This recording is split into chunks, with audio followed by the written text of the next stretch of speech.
Hello, hello, and we're back. The unhype is real. We have some a lot to go over actually, which is amazing since I know me and Alex not 24 hours ago were sort of pondering what we were going to talk about tonight.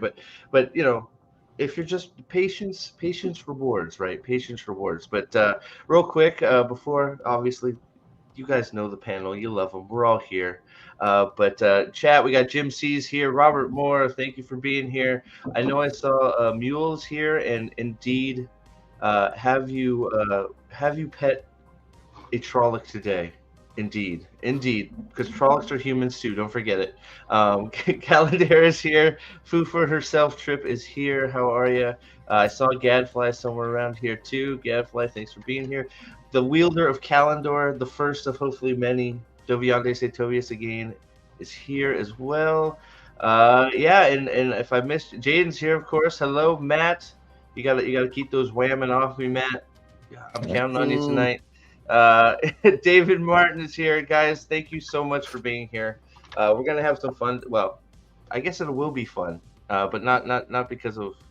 We'll have fun because, well, instead of crying, I guess. Thumbs here as well. So with me, the of course the regular cast of characters. Nerporio is here. How you doing, buddy? How's work feeling? Work's feeling fine.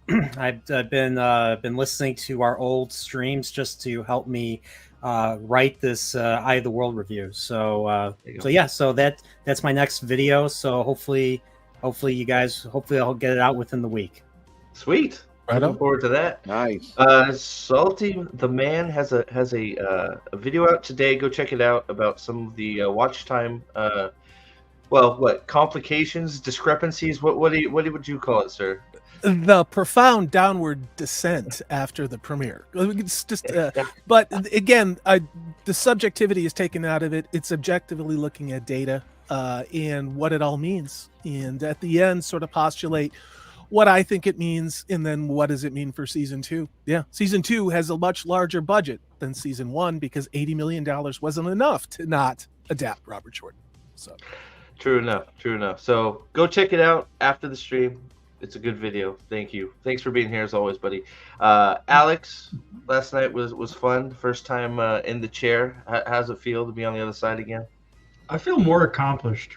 Honestly, I woke up tonight and I felt more like a man. So did you? You feel like more of a man? Did you pet a Trolloc?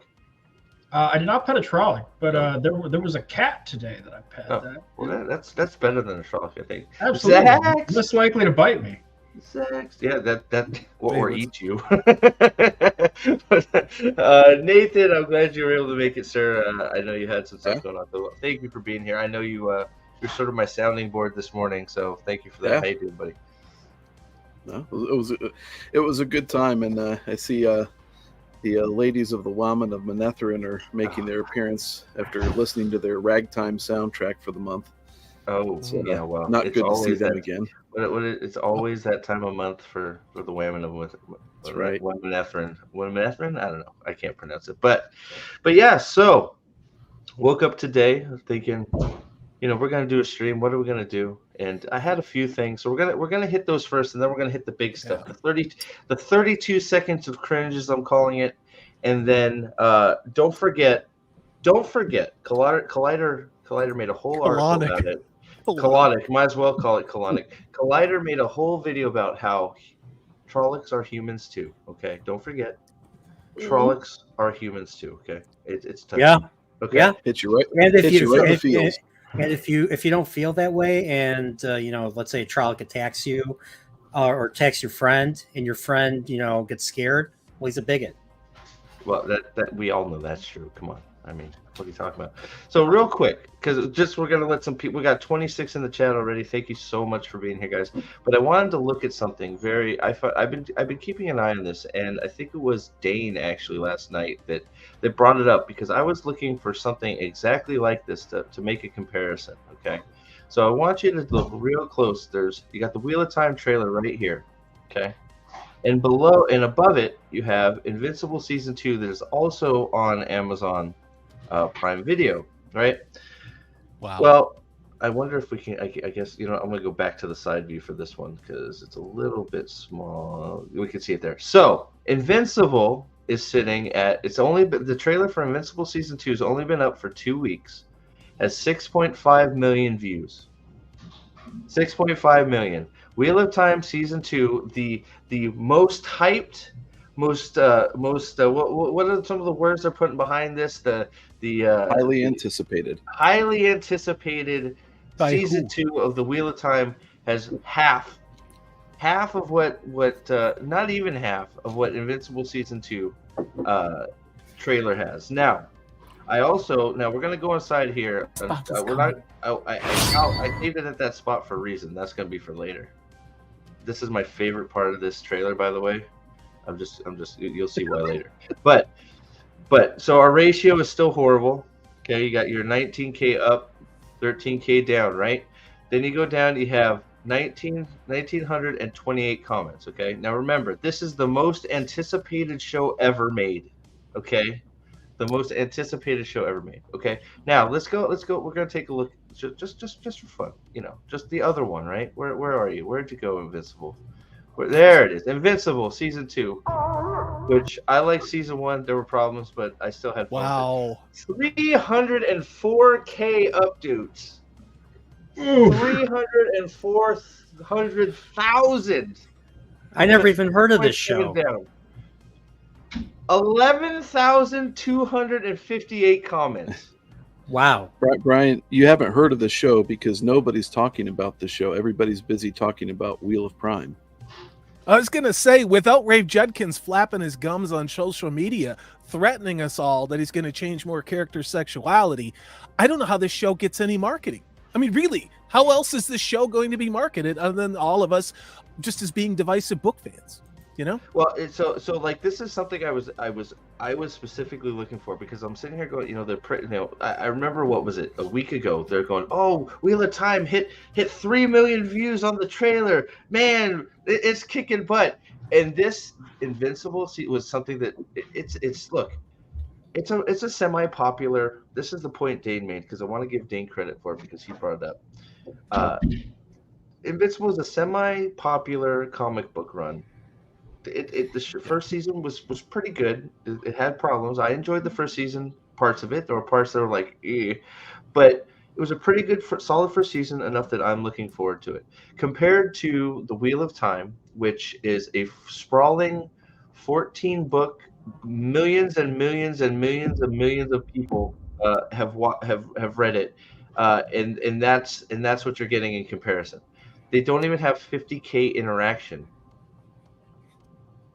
So what are we talking about? There are 5.5 times, ignoring everything else, ignoring views, upvotes, downvotes, whatever. There are 5.5 times as many comments on the Invincible season 2 trailer. 11,000 comments. There is 10,000 fewer downvotes, and you'd have to flip back for me, but are we looking at 10 times as many upvotes? It's 300,000 upvotes. Almost 20 times. 300,000. Yes. I have seen comments on the video. This goes back to last week, where commenters were saying, where did my comment go? Where did my downvote go? They said something critical of this, and that you're removing comments. I saw about a dozen of those comments peppered in there. What I don't know is if the algorithmic comment of the same word count or the same character count as a positive generic statement that uses the same buzzword. Excited, looks great, can't wait. Again, all those sentences from bots are the same character length, and you can see them. The question is did they just change up the algorithm to post even more comments that aren't true? I mean, and here's the thing too, is you have all of these views, all this extra action going on a video for an animated show over a live action show, and there is always that gap that typically exists, and it's not there. Wait, I'm sorry, Jim.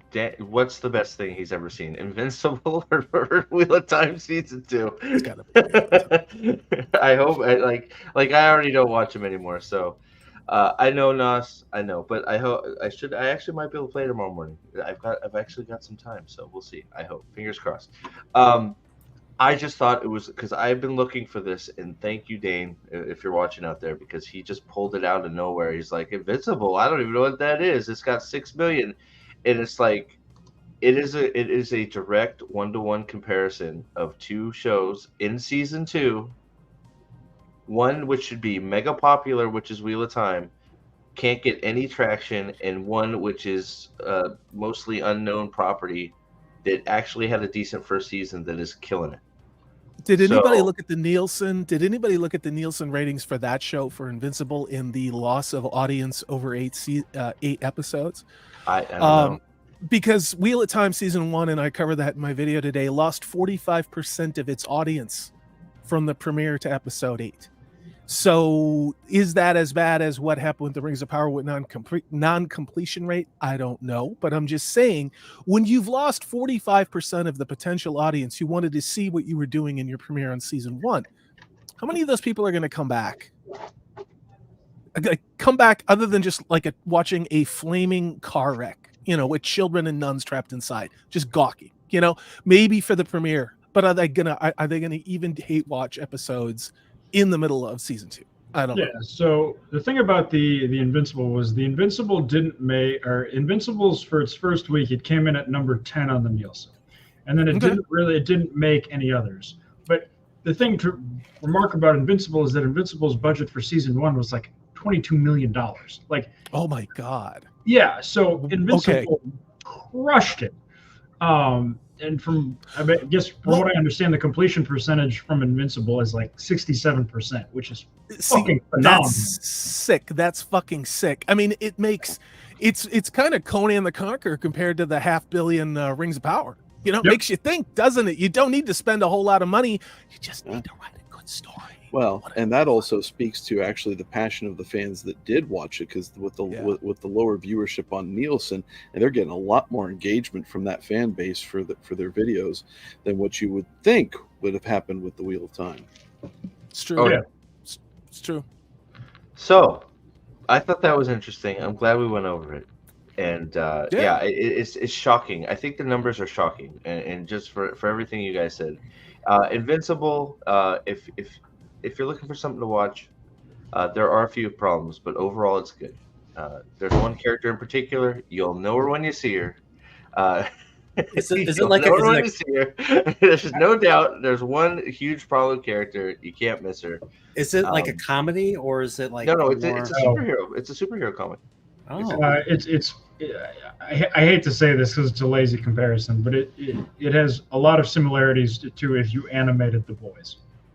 Okay. It's a gory. There's some gore, but the concept. I think that's probably fair. Only I don't think there's the boys wouldn't be in it. It's just superheroes, and the world accepts them as being there, right? There's no human group trying to kill all the boys. I guess I don't know. It's enjoyable. It's gory. They don't hold back on the gore and the fight scenes. The fight scenes are actually pretty good. I just watched the whole thing again to get ready for season 2. Invincible, I think, is definitely worth a watch. But with that, I just want to say, if you're getting ready to watch a garbage season of television, here are 5 things that you should remember. Are we going to do this again? This is like a dog eating its vomit. Jesus, Amazon, what are you doing? Seriously, what are you doing? 5 things you should remember. 5, count them. 5. Okay, 5 things. Now, real quick, chat. Let's give me 5 things we need to remember. Like, let's be real here. Like, let's not be like, a Trolloc, is a man's best friend. Moraine's a murderer. Let's not do. What are 5? If you're actually somebody that's like getting ready to watch Wheel of Time season 2 and like have hope, what are 5 things that you think you should remember? Nathan, go ahead. Nathan, go first. Okay. Nathan, go. How about Stepan avoiding the gay by killing himself? I said be serious, bro. But I was. Okay, that was serious. That's something. That's all you had. What do you? What do you Yes, need to yes, remember? Mr. Prophet. Do not put beer. Do not drink and then leave your empty beer bottles on the coffee table in front of the television while watching season 2, because you will end up throwing it at the television. Don't ask me how I know that, but pro tip. I don't know. Nothing heavy. Do not break your television. Just I guess that throw a I guess Nerf that ball. Qualifies. I was sort of thinking about what's happening in the show, but you know, What's happening in the show? Who fucking it's not gives a shit. It's chicks scissoring and all the boy parts are going to girls, and there's like fuck this show. So this is Dovey. There you go. Rand is the Dragon Reborn. Okay, that's a good one. That's a good one. Remember that Rand is the Dragon Reborn. Staplebo also says scissoring. So scissoring important. It certainly did for Reacher. So somebody's reaching around somebody. Trip. I don't know what you're watching, but I thought we were calling it scooping. Scooping. That's right. Scooping. The arrogance of men. There you go. That's a good one, Trip. So remember the arrogance of men. Giant moles. Let's see. Egwene can heal the dead. Why does she need to go to the tower? That's a good one. That's a good one. Yeah.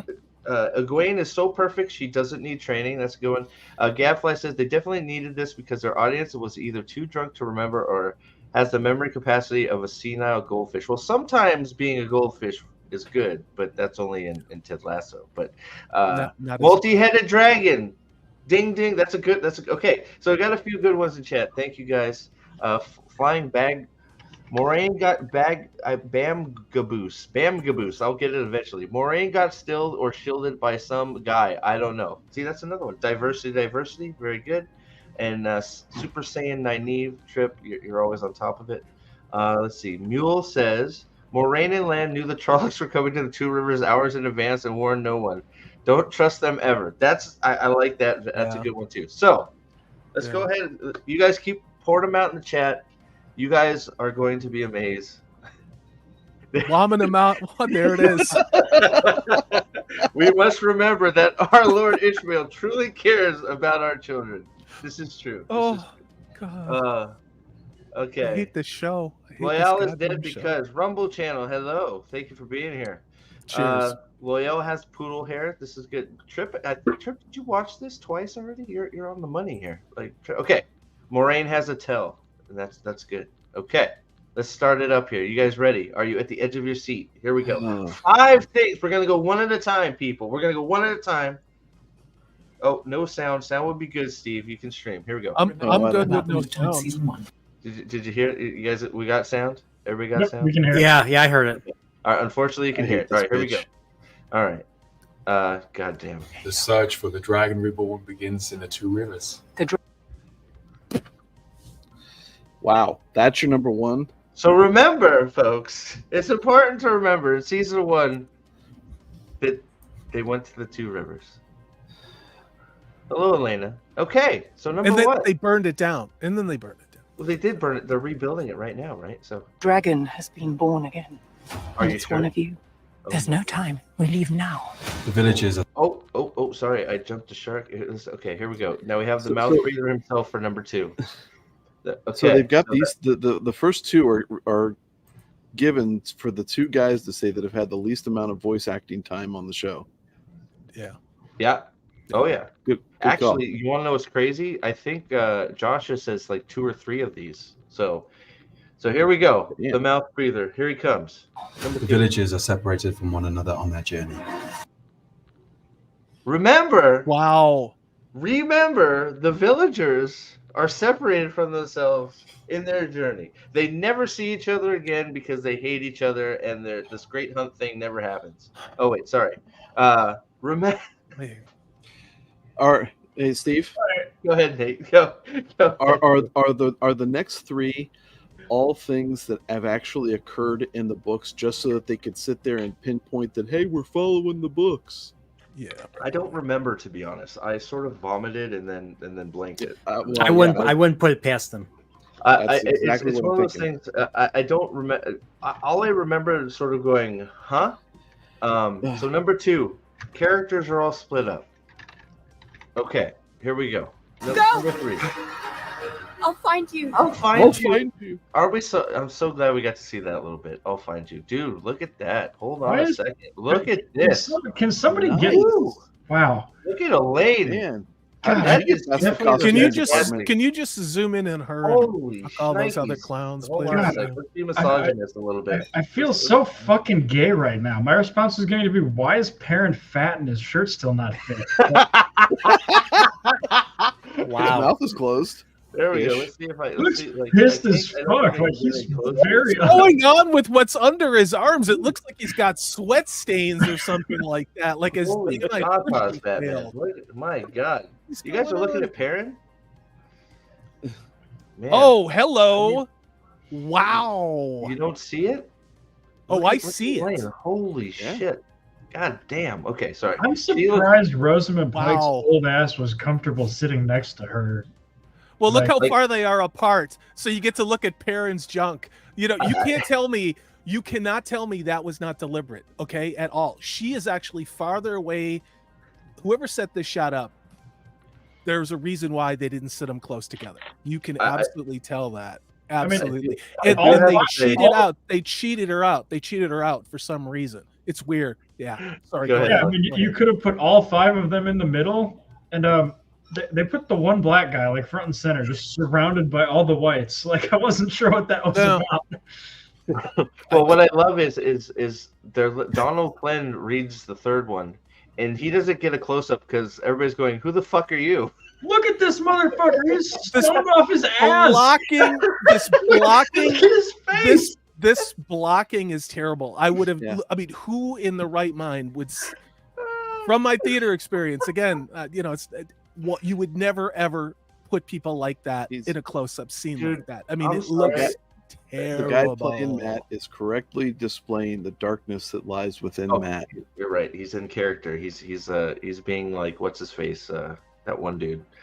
I don't know. But Elaine has great tits. It's like, can Yes. you not like? I'm looking. I can't look away. Like it's like wow. Nope. Good I just want to catch. motorboat that. I just want to Does- motorboat that. So where's the actual two dragons of the story? Where's I think we're looking at him. So look- Nynaeve and Egwene?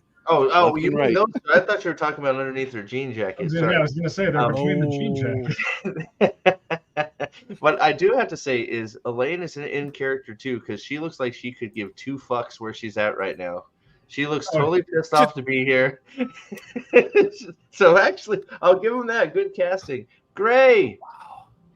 Great. Dude. Good boys. Hope you're ganky. Hey. Thank you. I'm ganky now that you're here, buddy. Absolutely. I'll be up late night the rest of the week, bro. If you're doing any streaming, let me know. Absolutely. Lakizzle's here too. It's amazing how we show Elaine's tits and everybody starts showing up. What do we Mhm. think?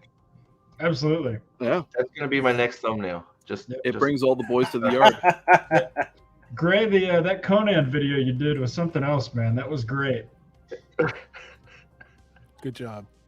Okay, so this is number 3. So hold on, somebody added me. Oh, You- wait a minute. Wait Wait a because minute. the- Wait a minute. What? Wait a minute. Look at that jacket. That jacket's not hers. She originally was going. They- Look at oh that, my that's the God, men's You're jacket. right. You're not wrong. That's Right? his jacket. Oh, So somebody somewhere covered up a very feminine, curvy, beautiful young woman. I wonder why.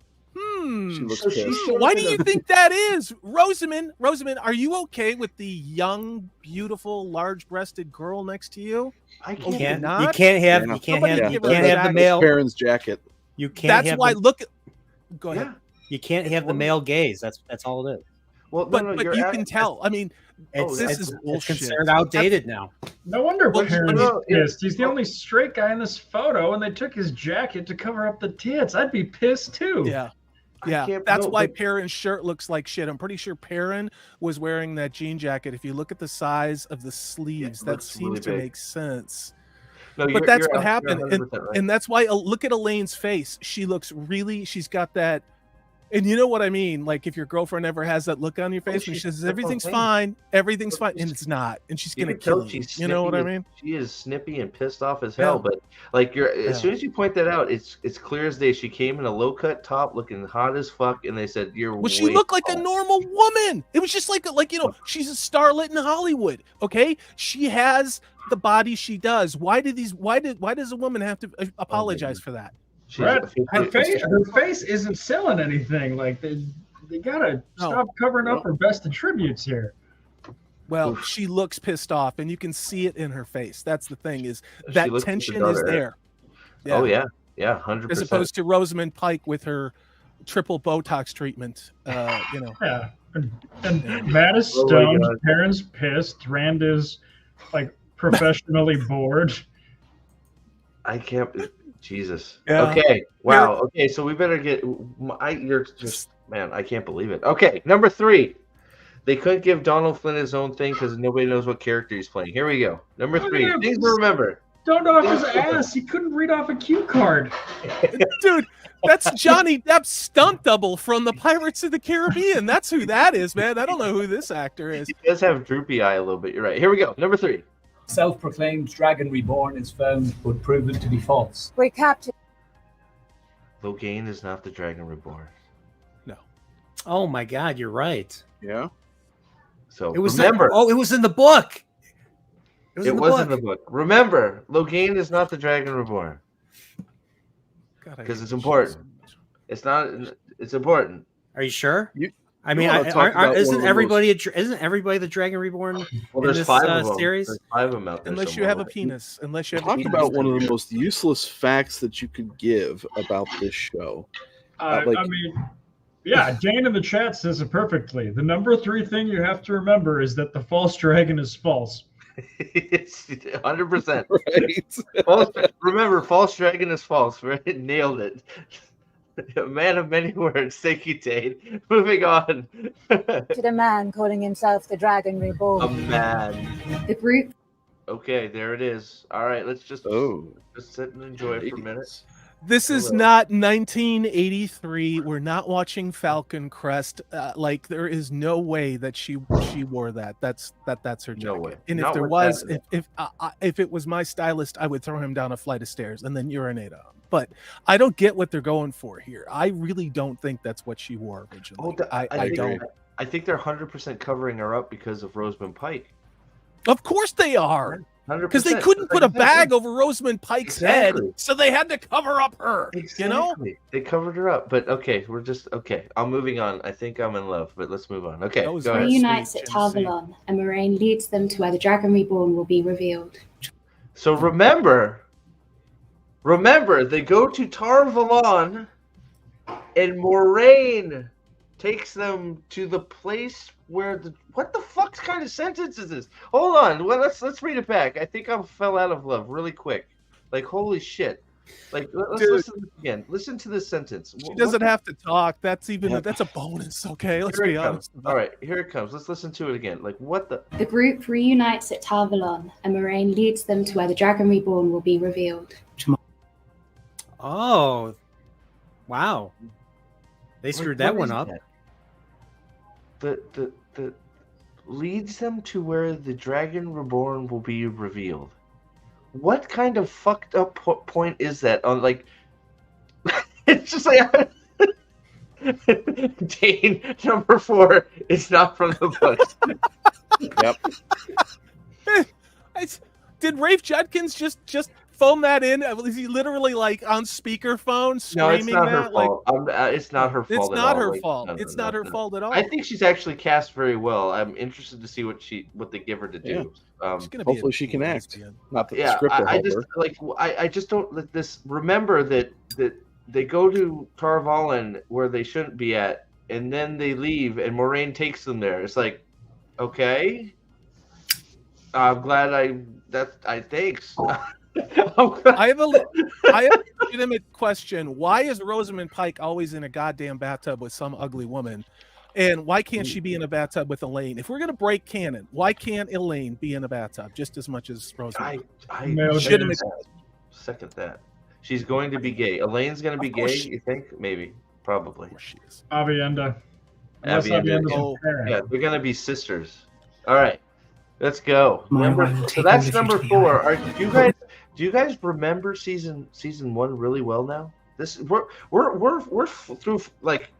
Remember these points, guys. Like, if you remember these, you're gonna be right on board for season 2. All right, here we go. Now we got Nynaeve's wrestling bitch face. Okay, Whichever of you is not the dragon will die there. they're gonna die there. They're gonna die there. Poor guy. Except for Moraine. Yeah. Because, Josh, Josh, you should be the most famous person on the planet right now. I'm so sorry that they fucked up your chance to play Randall Thor. It would have been like the all-time role of anybody. I'm so sorry, buddy. I'm so sorry. Sorry.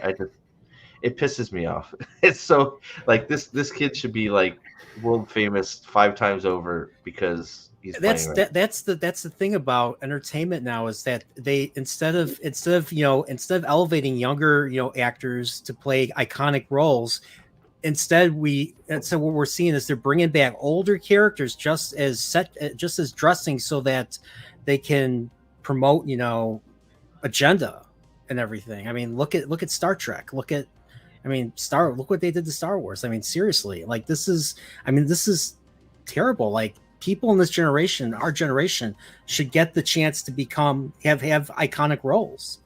Like, this is 100%. bullshit. 100%. Lyle Hammock for $20, sir. Thank you so much. You guys know I hate to criticize people. No, you shouldn't.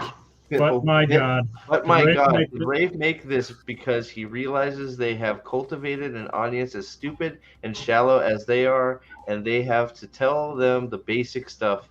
I would be embarrassed. I mean, this is even less like, it's just, you're right. It's so basic bit. It's like, he's not right. You're giving them too much credit. This is them doing their best. This is them trying to tell the most complicated story that they can, and this is what they've come up with. Well, you want to know what's crazy about this to me too? Is now I know they put this on X or Twitter, whatever we're calling it. They didn't post this on Amazon Prime YouTube, US YouTube. This is buried on the UK Amazon site or Amazon YouTube channel. They never posted on the American one. They posted on the UK one, where the UK has like 55K views on the trailer. That's it. So why even do this if you're not gonna promote it? Like, I don't even understand it. This is the biggest nothing I've ever seen. Like, it's like, was this gonna be the Comic-Con panel, and since it got freaking canceled, these are like, well, we're in a room together, we might as well tape a YouTube video. Yep. Yeah. So, by the way, who that I'm observing here, and that is, so they are dropping this on a Friday, right? September 1st. Yes. So, Salty, I'm going to put you on the spot here. You're an older guy. You know Thank network you. television. Yeah. What does it mean when somebody dumps a television show on Friday night? Well, it can mean a lot of things. What it does is just having done the video that I did on season 1, they dropped all of the stuff on season 1 on Friday as well. And what it does is it artificially pumps up numbers across 2 sort of Nielsen rating weeks, so that you'll get numbers in the first week, and then you'll get numbers in the second week because of people who tune into it. It's certainly what you saw for season 1, which again, we just learned today they're going to be releasing 3 episodes exactly the same way that they did for season 1, which again, watch my video, because these numbers don't lie. These numbers are from Nielsen, and they're not from fucking Parent Analytics and something like that. To answer your question, usually when things are dumped there, people are out, people are doing things, they're not really paying attention. This isn't something like midweek TV where people are looking for something to do. Most people on a Friday are out, they're doing something, they're doing something else.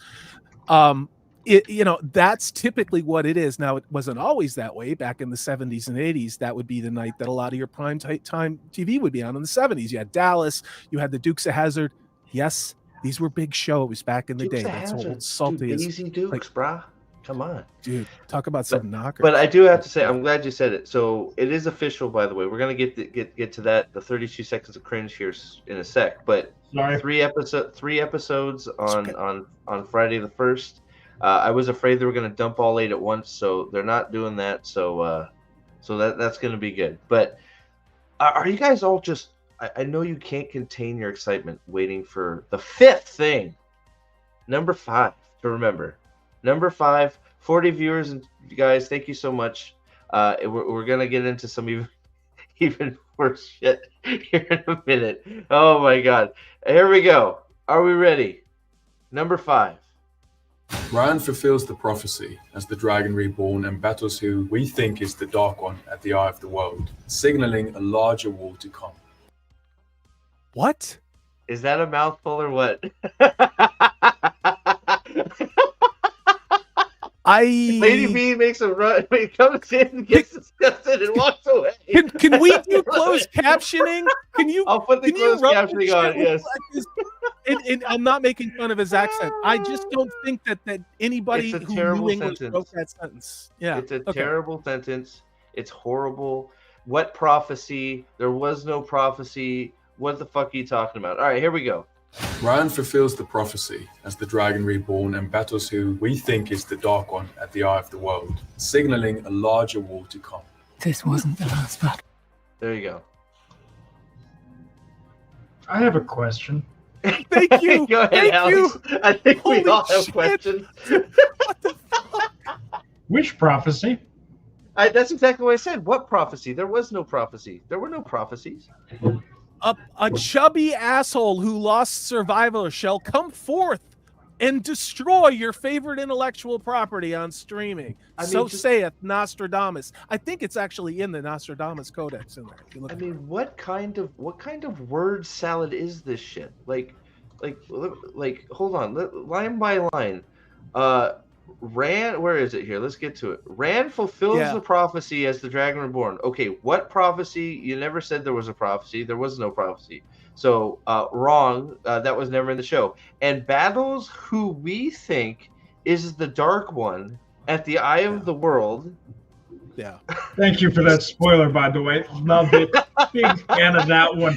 It's like no, they're doing all this. So it's like I said, they're doing this because in the exact reason why I still refuse to call the used car salesman Ishii. They didn't do the work in the show to make you even think that it's anybody but the Dark One. Everybody thinks it's the Dark One. Even Moraine, who's just stupid as a freaking bucket of shrimp. They all think she's fucking. They're the Dark One. So why am I calling? So that's exactly someone who we think is the Dark One. So that confirms now that it's definitely not. But they didn't do any of that work in the show. None. And then we get to the battle who we think the Dark One and the Eye of the World. Blah blah blah. That was not what it says, but it doesn't matter. It was like signaling a larger war to come. What are they talking about? What war did they even fight? What are they talking about? They don't know. How you doing? Saw for a while. Hey, Sarah. It's like I tell me again. This is an adaptation.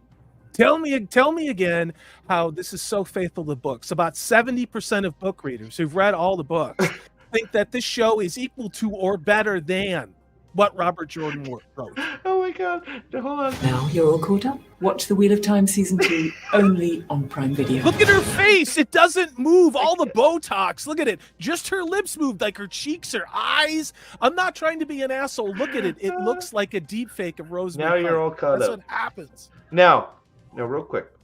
I do want to mention.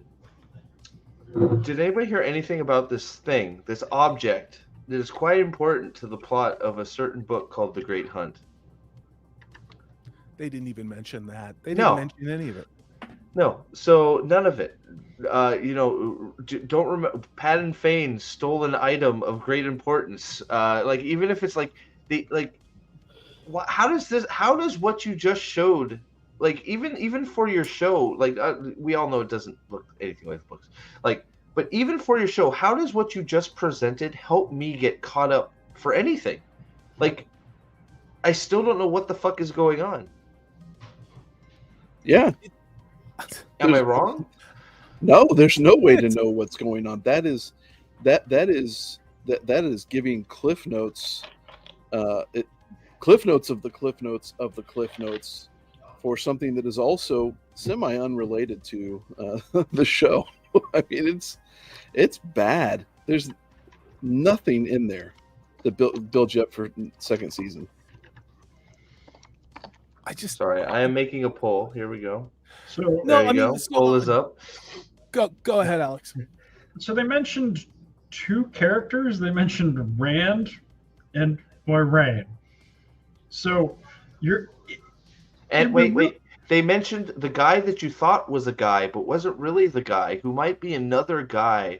Possibly could be this guy that we don't know about the guy, but it could be a guy. Yes. We don't know who we fought. So I mean, they didn't summarize anything that would lead you into the Great Hunt. They gave you, if I was drunk and wrote down my rough draft of things you need to know. I especially love how items 2 and number 4 canceled each other out. Number 2 was they separated. Number 4 is they got back together. So that wasn't needed. You could have kept it going, but okay. Like, Jesus Christ. It's like the winner of the Kentucky Derby starting the race and then finishing it. Mm-hmm. Well, and all this is setting up, right? And it's like all this is setting up is Sean Chan bad. Like that's all that the bigger war to come. So if you think about how much the Sean Chan are really in the Great Hunt, it's not a ton. They're in there, and they're definitely in the end. But we're gonna be with the Sean Chan from the get, and it's all gonna be revolving around Sean Chan bullshit. Ishii's gonna be advisor to Suroth, who apparently doesn't pay respect to the Empress at all. So there won't be an Empress. That needs to go on a bingo card. No Empress, may she live forever. Because Suroth is gonna be the Empress, right? Like, she don't need nobody, right? She's Suroth. We're gonna get to that here in a second. But first I'll ask you: should we do Trolloc Lives Matter or should we do 32 Seconds of Cringe? Chat. You guys, what would you guys? 32 Seconds of Cringe or Trolloc Lives Matter? Which one should we do? Well, I'm sorry, number 2. 32. What do you think? 32? Let's go with 32 I'll go with Salty. Let's do 32 Seconds to Cringe. 32 Seconds of Cringe. Okay, guys. If you weren't cringing already, oh shit, it started on its own. Sorry. This is a good okay, hold on a second. What am I doing here? This is so bad. So fucking 32 Seconds of Cringe. And a lot of recycled stuff. Maybe half of it is new. A lot. So that's absolutely correct. There's a lot of recycled material in here. There is some that is not. I do want to bring up one thing real quick, if you'll bear with me, to go along with this because it makes me laugh. Okay, because we do get a confirmed death if you put all this stuff together. We do have a confirmed death already. So just bear with me. Stupid Prime player piece of sorry. Okay. I got this. I have this as a video file if you want me to pull it. So. Oh, we'll see how this works. If it doesn't work, we'll do that. I was going to do it, but I got busy with some stuff. Let me just get this one thing up. I don't want. This is like one of those new preseason helmets that the NFL is going to make players wear. Yeah, I agree. I bet you Suroth never gets concussions. Well, I like Thumb Maryland's comment. The cheese grater mask of Suroth. This is sponsored by Olive Garden. Oh my god! Hey, when you're here, you're family. It's true. All you can eat breadsticks here at the Sean Chan. That's pretty much what it is. The never-ending salad bowl. All right, beautiful. I have got to the scene I need. All right, beautiful. All right, 30. Is everybody ready for 32 seconds of cringe? Here it comes. No, if never. you want me to stop, should I play it all the way through? Then we'll slow it down and go back. All right, we're gonna play all 32, yeah. Let's go. And then we're gonna go back. We're gonna rewind. Here we go. Are they ready? Here we go. Are they ready? Jesus. They'll have to be, won't they? They have to be. We didn't defeat the Dark. I have cars to sell. We set his strongest lieutenant free. Good job, idiot. Wait, what? We'll go back. Don't you worry. We're gonna go back. She just shot the sky. All will bow. What the fuck am I watching? Please. Literally, what am I watching? Please tell me this is the actual cinematography. She's gonna say that. Do you think she's gonna say "all will bow" just like that in that cadence? God, I hope so. I hope so. All will bow. That sounds like a 19-year-old girl, like talking. There's no menace. There's no presence. There's no near divinity as being like a god queen on Earth. Okay. Is there? Let's oh my be God. clear. Let's be clear. I don't think there's anything more cringe than the Dark Friend Daycare Center. Okay, I don't think like that is like another level of cringe. This is just 32 more seconds of cringe. The issue scene is, of course, the cringiest thing that's ever cringed. I think. Of course, the girls get to fight while Rand does nothing. Absolutely. He gets no. He burns down the hut he's in. That's Did true. You notice that? Okay. Yeah. He does burns down. something. Yeah. So let's go. Let's here. We can pick out some scenes here rather than me going. Are they Oh ready? my God. Are they ready? Okay. So this is what we're gonna get into in slow motion. All right. So here we go. So of course, Perrin's back to mouth breathing. Thank God. Jesus. Good. Did anybody else think that Loyal looks more like Sasquatch now than an actually ogre? I mean, they changed his makeup, but he kind of looks like Sasquatch. Okay. Oh boy. What am I looking at? Look, what the fuck did they do to his face? Like, look at this. It looks so terrible. He's got a beard. It's like you said. He's got a beard. Is this Lizzo's grandpa who's trans? Look at this. I mean, like, it's just morbidly obese, broken nose, ghetto fro. What am I looking at here? Oh God, it's Chat, so bad. am I wrong?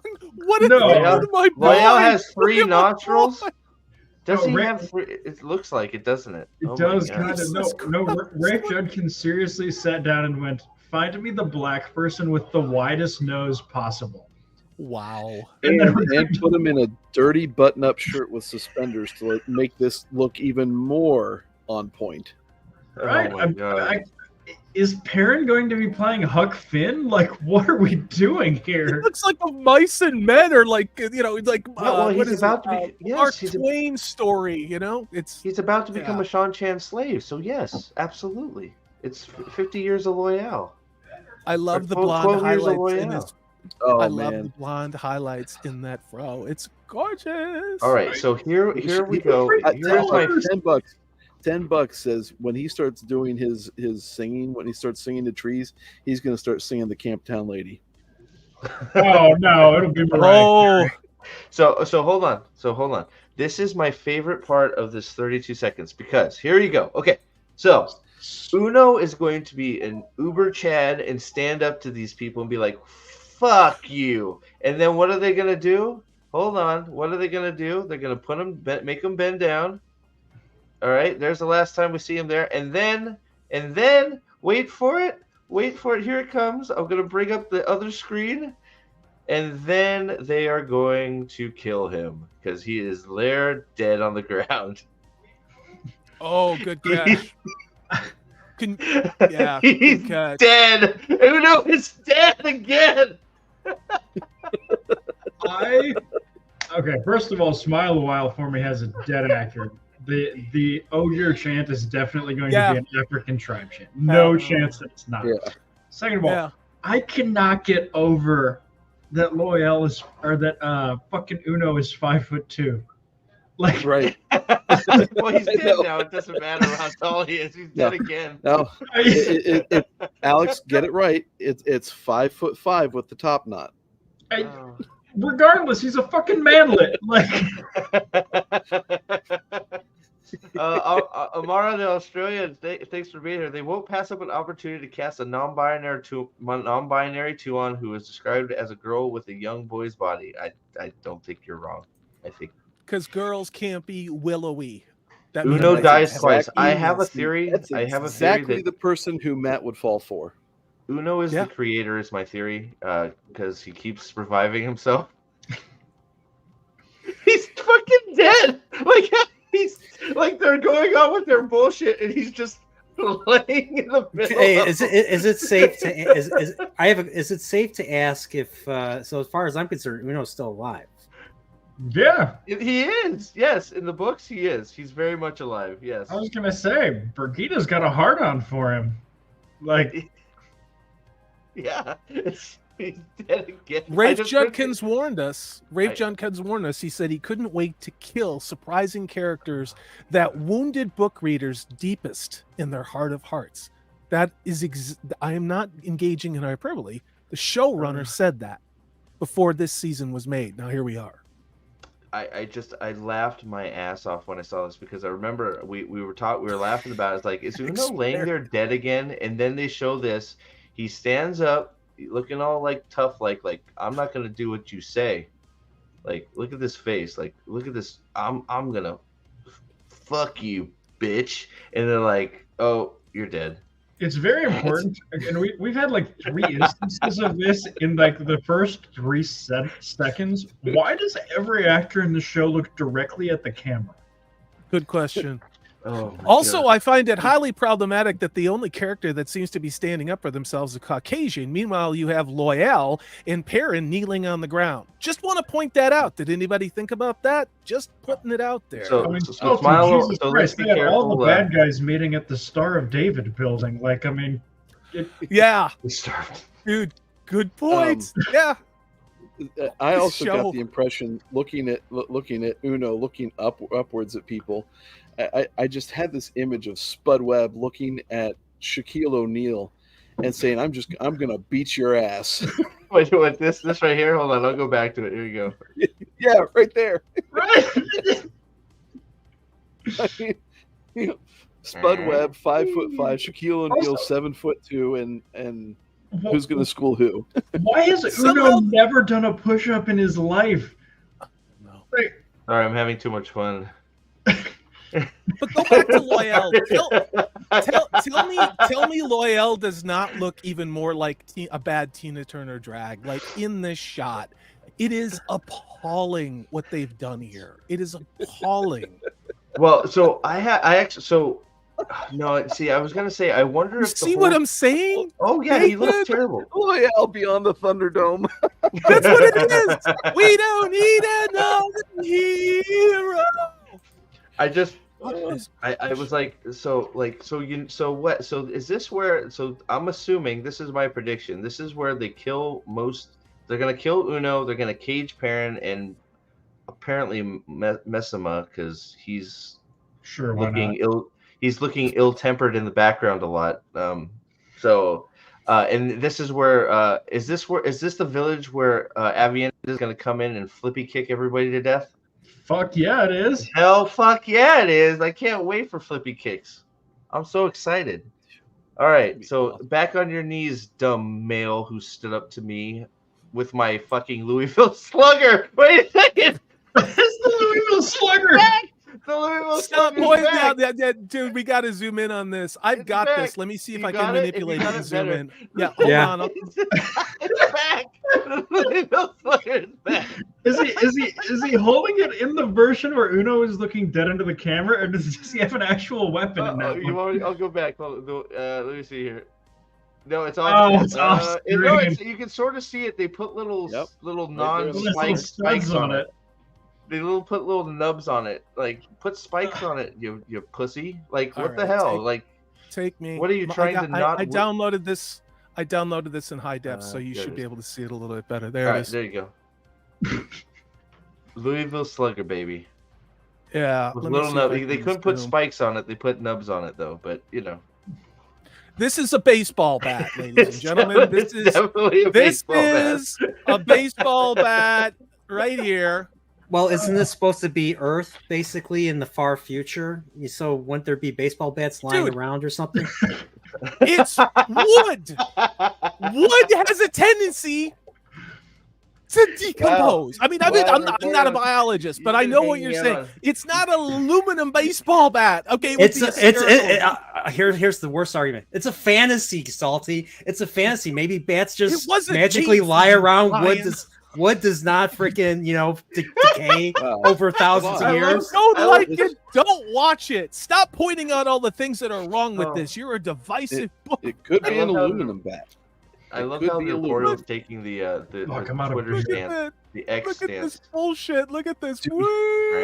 I hope they kill him by hitting him over the head with the bat, and it makes the College World Series kind of dink sound as it hits him. Look at this. Look at Loyal in high def. Look at that. Look at that. Why? Can I just say why? Oh yeah. So. Oh yeah. boy. All right. You can see it. Yeah. Here we go. The Great Hunt is on. The Great Hunt for what, motherfucker? Well, that's the problem, right? Is just like they didn't even in their recap say anything about the Great Hunt, right? So, hold on. Let me.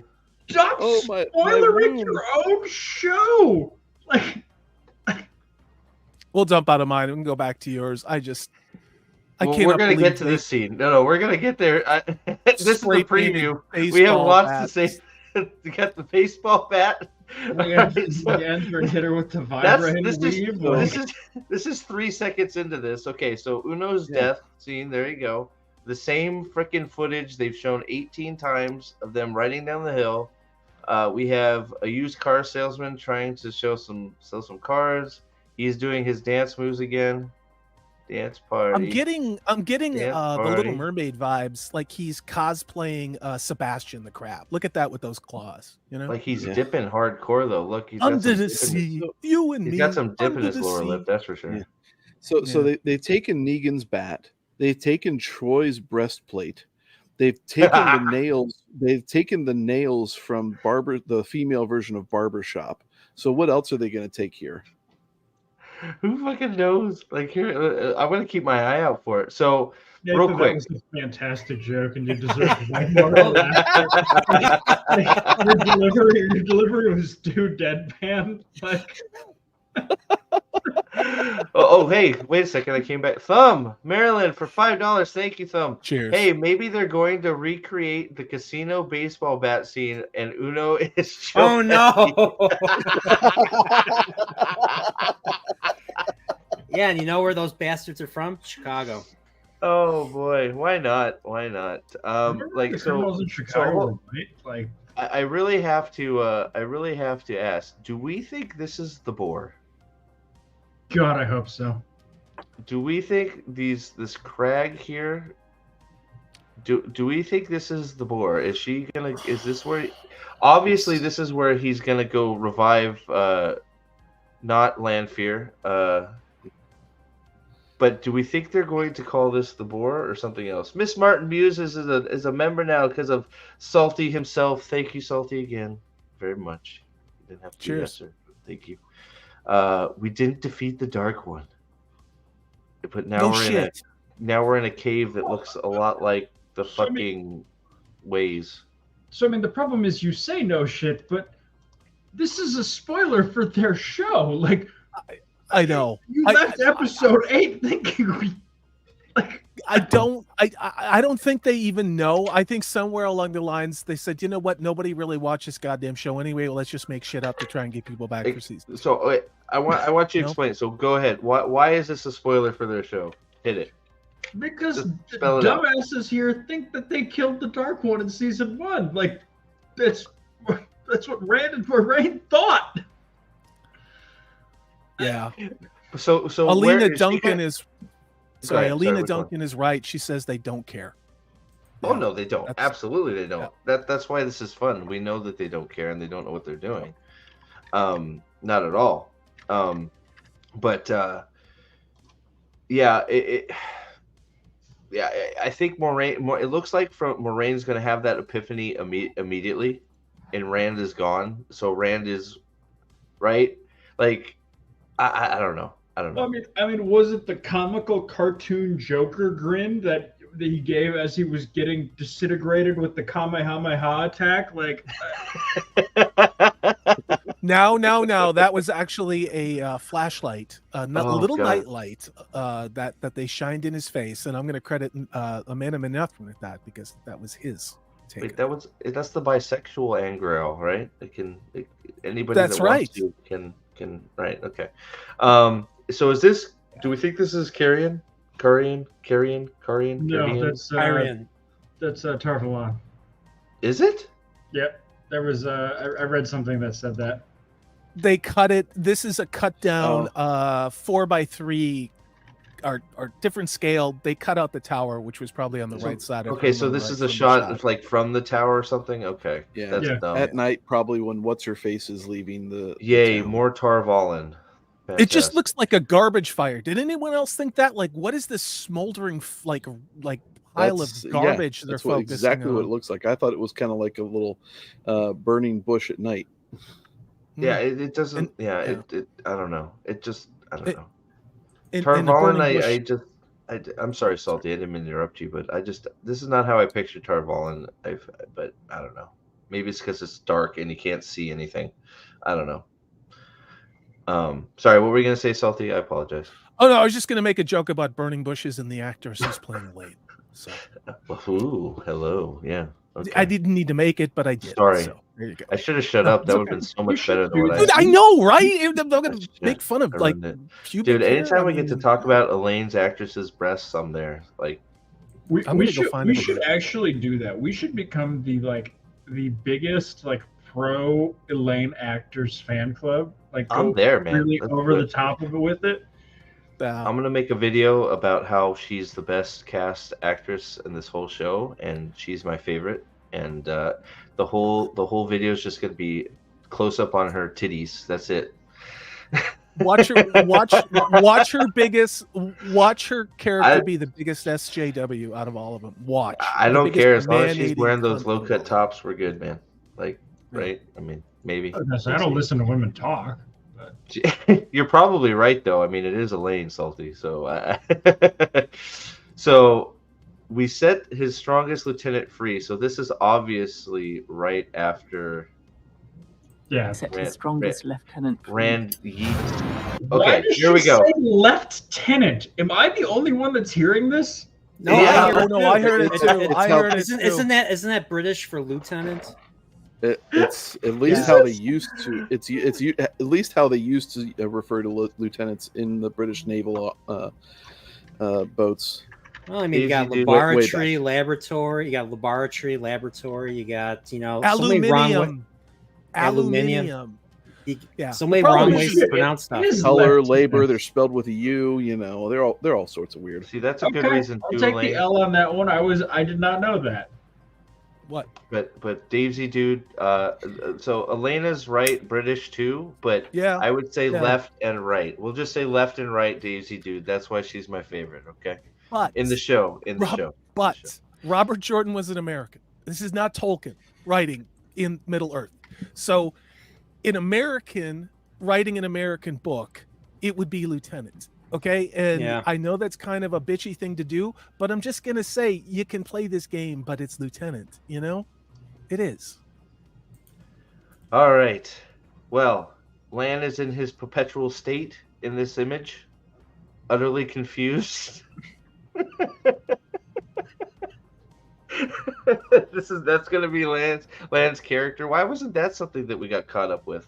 I'm actually super looking forward to Lan just being the guy who exposition is said to, because he's going to basically have that look the entire time as Moiraine explains things to him that he totally knows.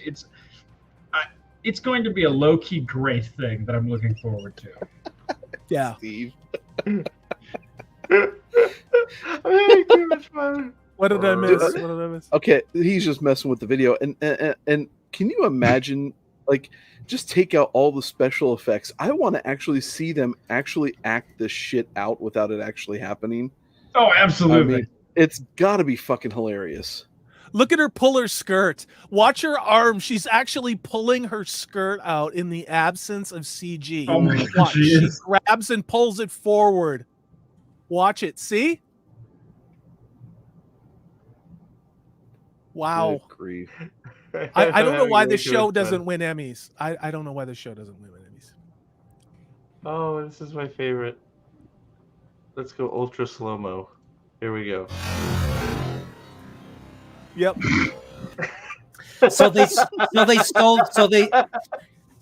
let me get this right. I mean, I just read The Great Hunt. So they stole this moment from Rand as well, because doesn't she torture Rand with that same spell, Leandrin? In Faldara during the attack? No. Yeah. No. Yeah. He finds she pins him. Yeah, he doesn't fight back, but because Moraine comes down, but I guess maybe. I see what you're saying. I'm not sure I'd characterize it that way, but yeah. Well, that's the first thing I thought when I see this, similarity. because only thing Leandrin did in the Great Hunt was she did a spell on that Jedi mind trick on what was her name, the sister of Agilmar, and then she did that little hold spell on Rand. Yeah, Right. she pins him. What's I don't know. crazy about Sorry, go ahead, Salty.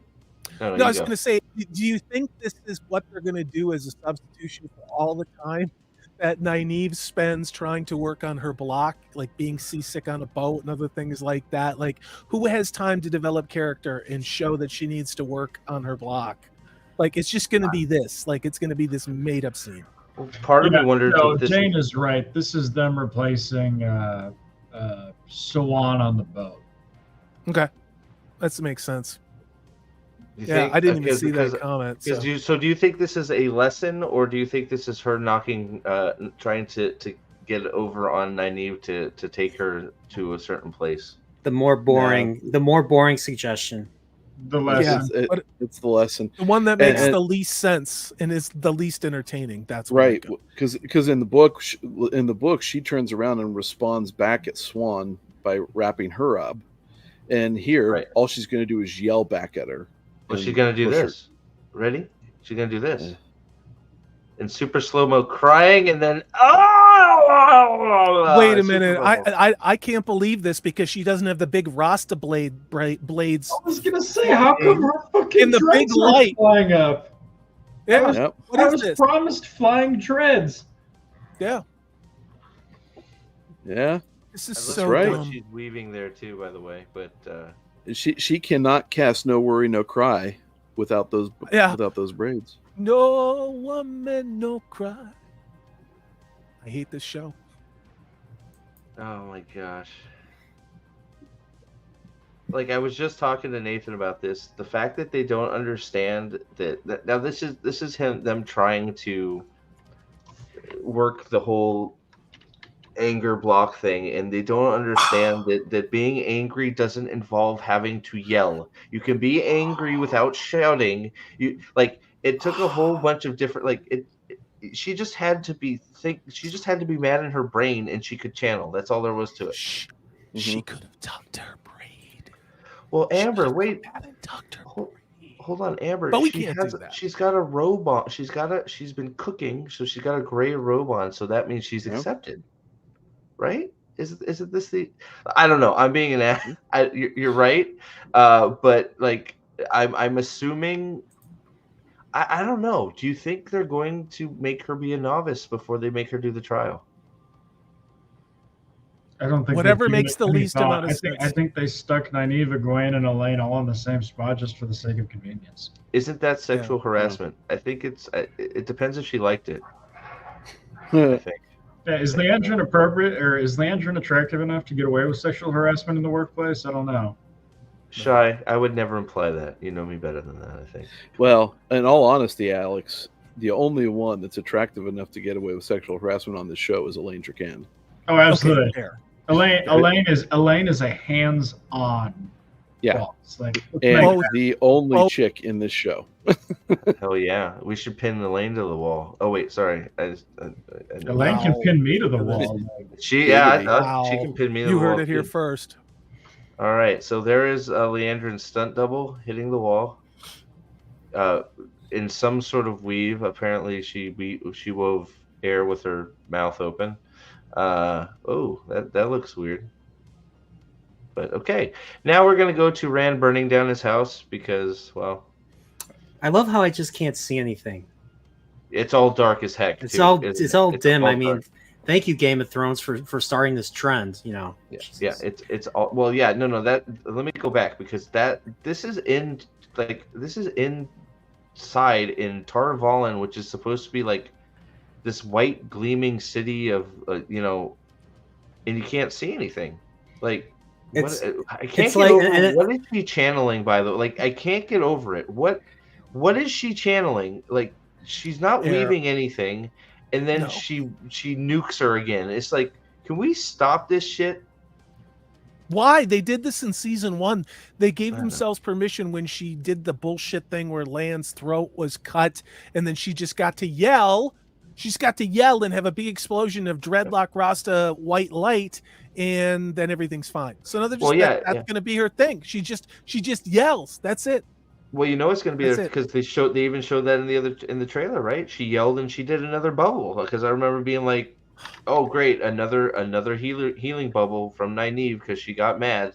It's ridiculous. It's ridiculous. So let's watch Rand burn down his hut. There you go, Rand. Oh yeah.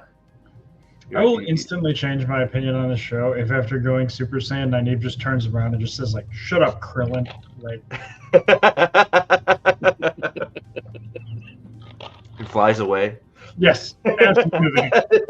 she just jumps and flies away. She's like, bye. Green eyes, blonde hair, up and just fly. Yeah, no, make it happen. Let's.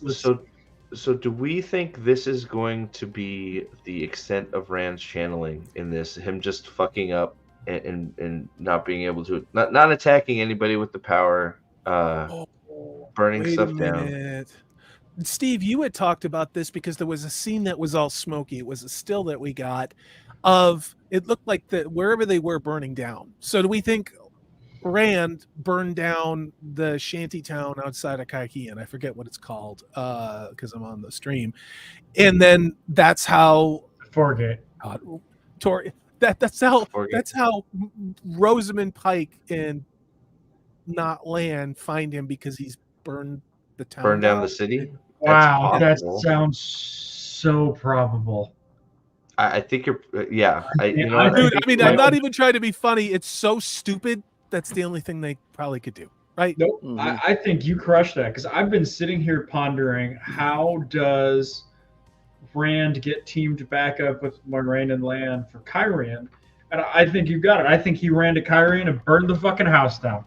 Yeah, well, if you look at the shutters, there's a scene of him like sitting on the floor looking like he's got an upset stomach. And then it looks like Min is watching him as well. Not only that, but then Ishi comes into the same scene, the same place with the same shitty looking shutters. And so, I mean, all of this stuff, it sounds so stupid. Like I would never do that. And yet that's exactly what this show would do. So that's how Moiraine finds it. There you go. So let me one up you here, okay? This weave is something that Lanfear's taught him how to do, and he ran away from her or something and hid, and he was trying to do it on his own, and he fucked it up. Yeah, and that's how Moiraine and Lan find him. Probably because this is the same type of stuff that when they're doing, when she's scooping him, right? Alex, remember when she's scooping his nuts?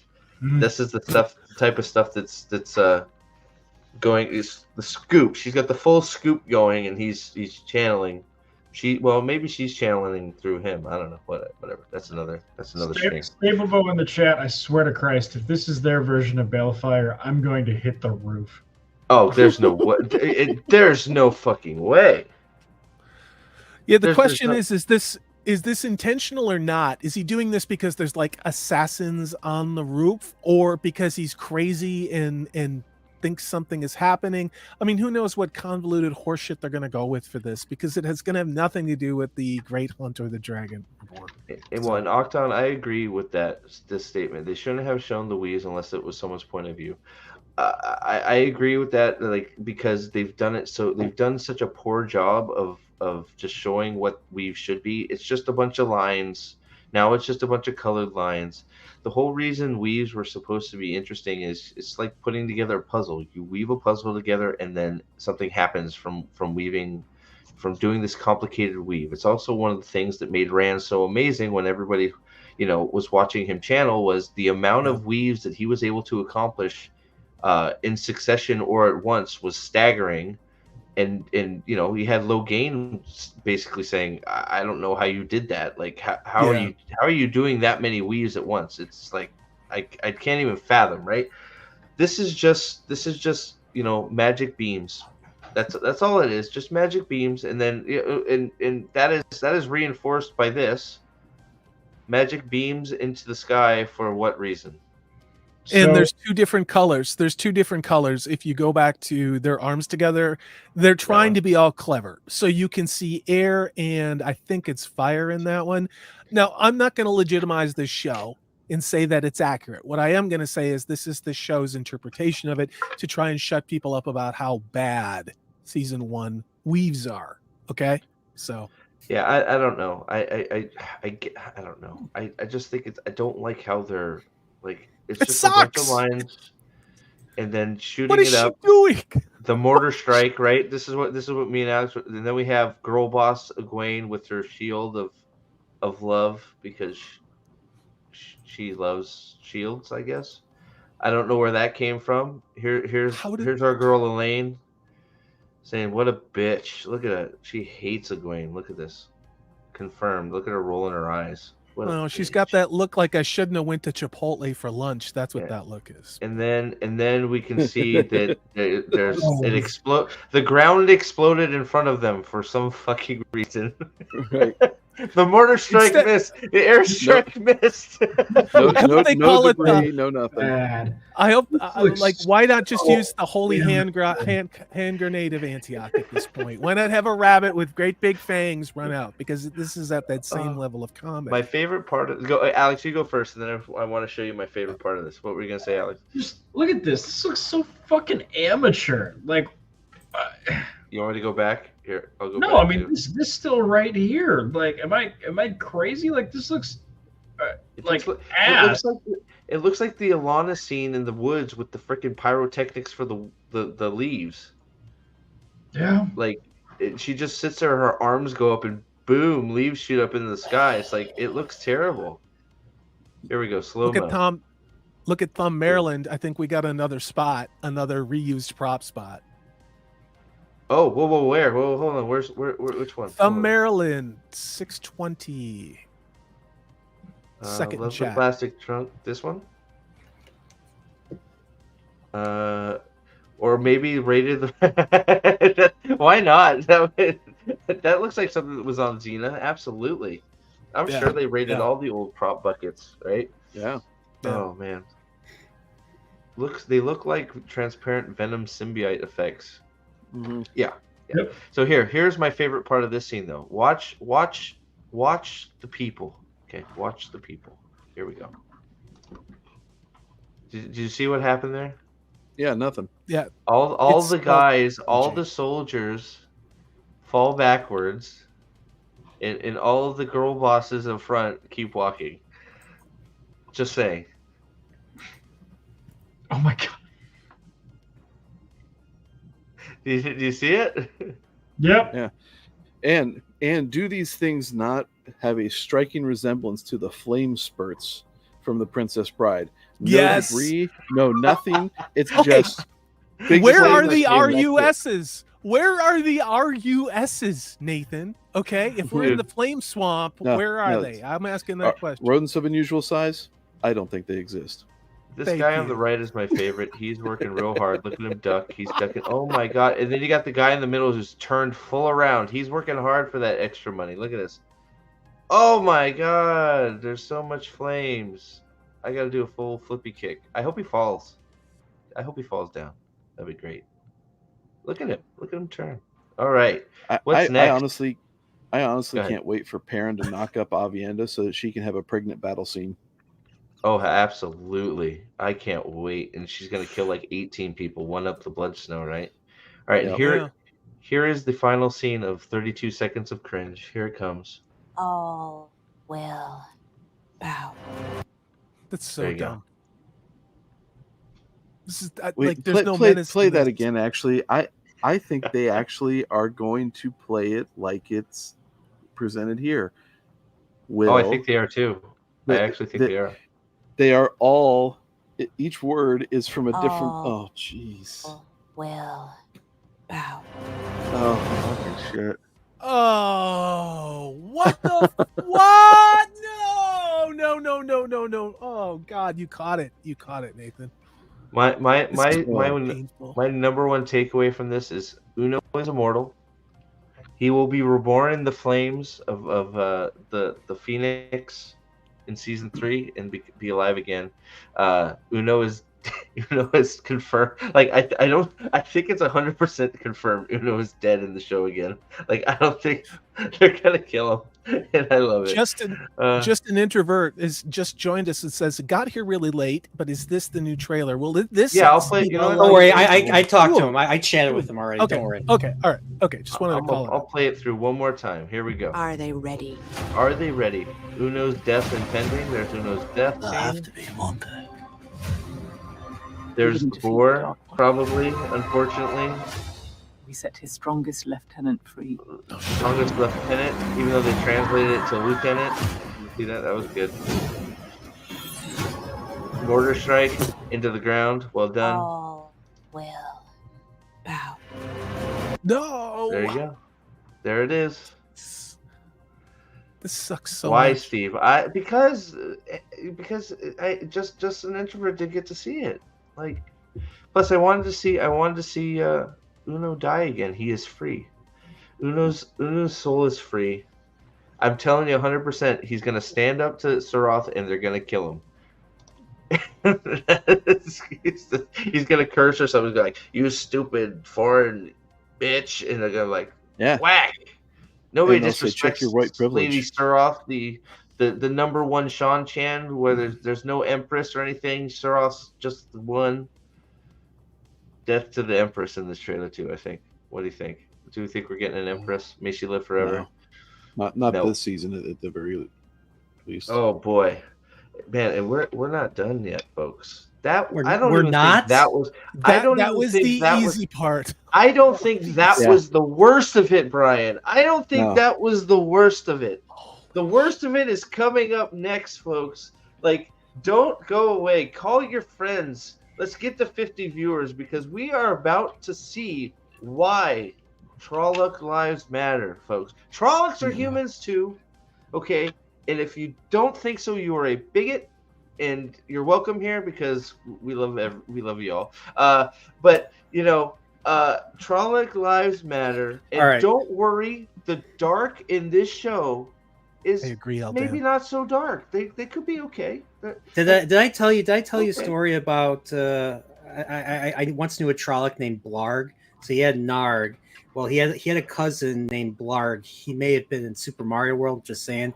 Well, I had a friend, and this Blarg guy, just came and just attacked my friend. And I stood there watching. I was like, hey, you can't hurt him. You can't hurt him. He's Trolloc. He's endangered. They're an endangered species. And I said, Blarg, you gotta stop, please. You gotta stop. Well, Blarg didn't stop. He ended up killing my friend. And I thought about it like, well, Blarg wouldn't have killed him if my friend didn't act like a bigot and get scared of him. So all I could say is one less bigot in my life. Moment of silence. Sounds about right, man. It's tough. It's always tough. Hey, I'm from Chicago. This is how we all think. This is how all we city people think. Like, there's no rustic. We're not rustic at all. We're pieces of shit. I'm kidding. Pour one out for your homies, everybody. I have a palate cleanser before we go on to this next abomination, and you will thank me for it. It's called bourbon.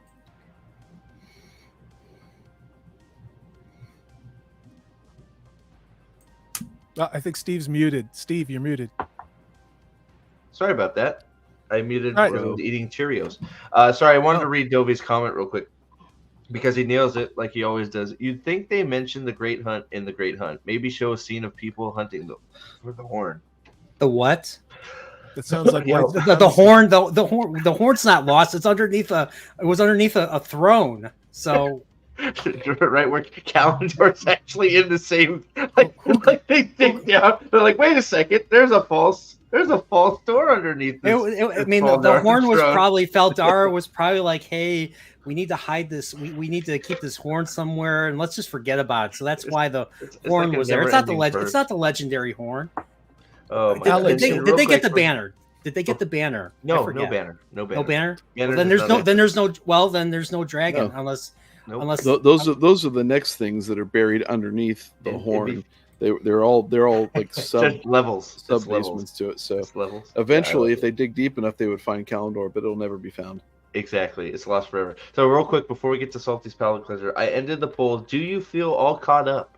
67% say no, 32% say yes, 46 votes. You guys are awesome. Now we get to see a palate cleanser. Hello. Ooh. That's Elaine, the actress that plays Elaine in real life. So, she's got me in dump truck. Do we all just stare at this for the next half an hour? So what went wrong? Like, how did she get cast? Because this obviously is a mistake. Like they don't cast people like this. Like this is against the current standards. She's stunning. Her bio probably has all the right things. Yeah, and she's the wrong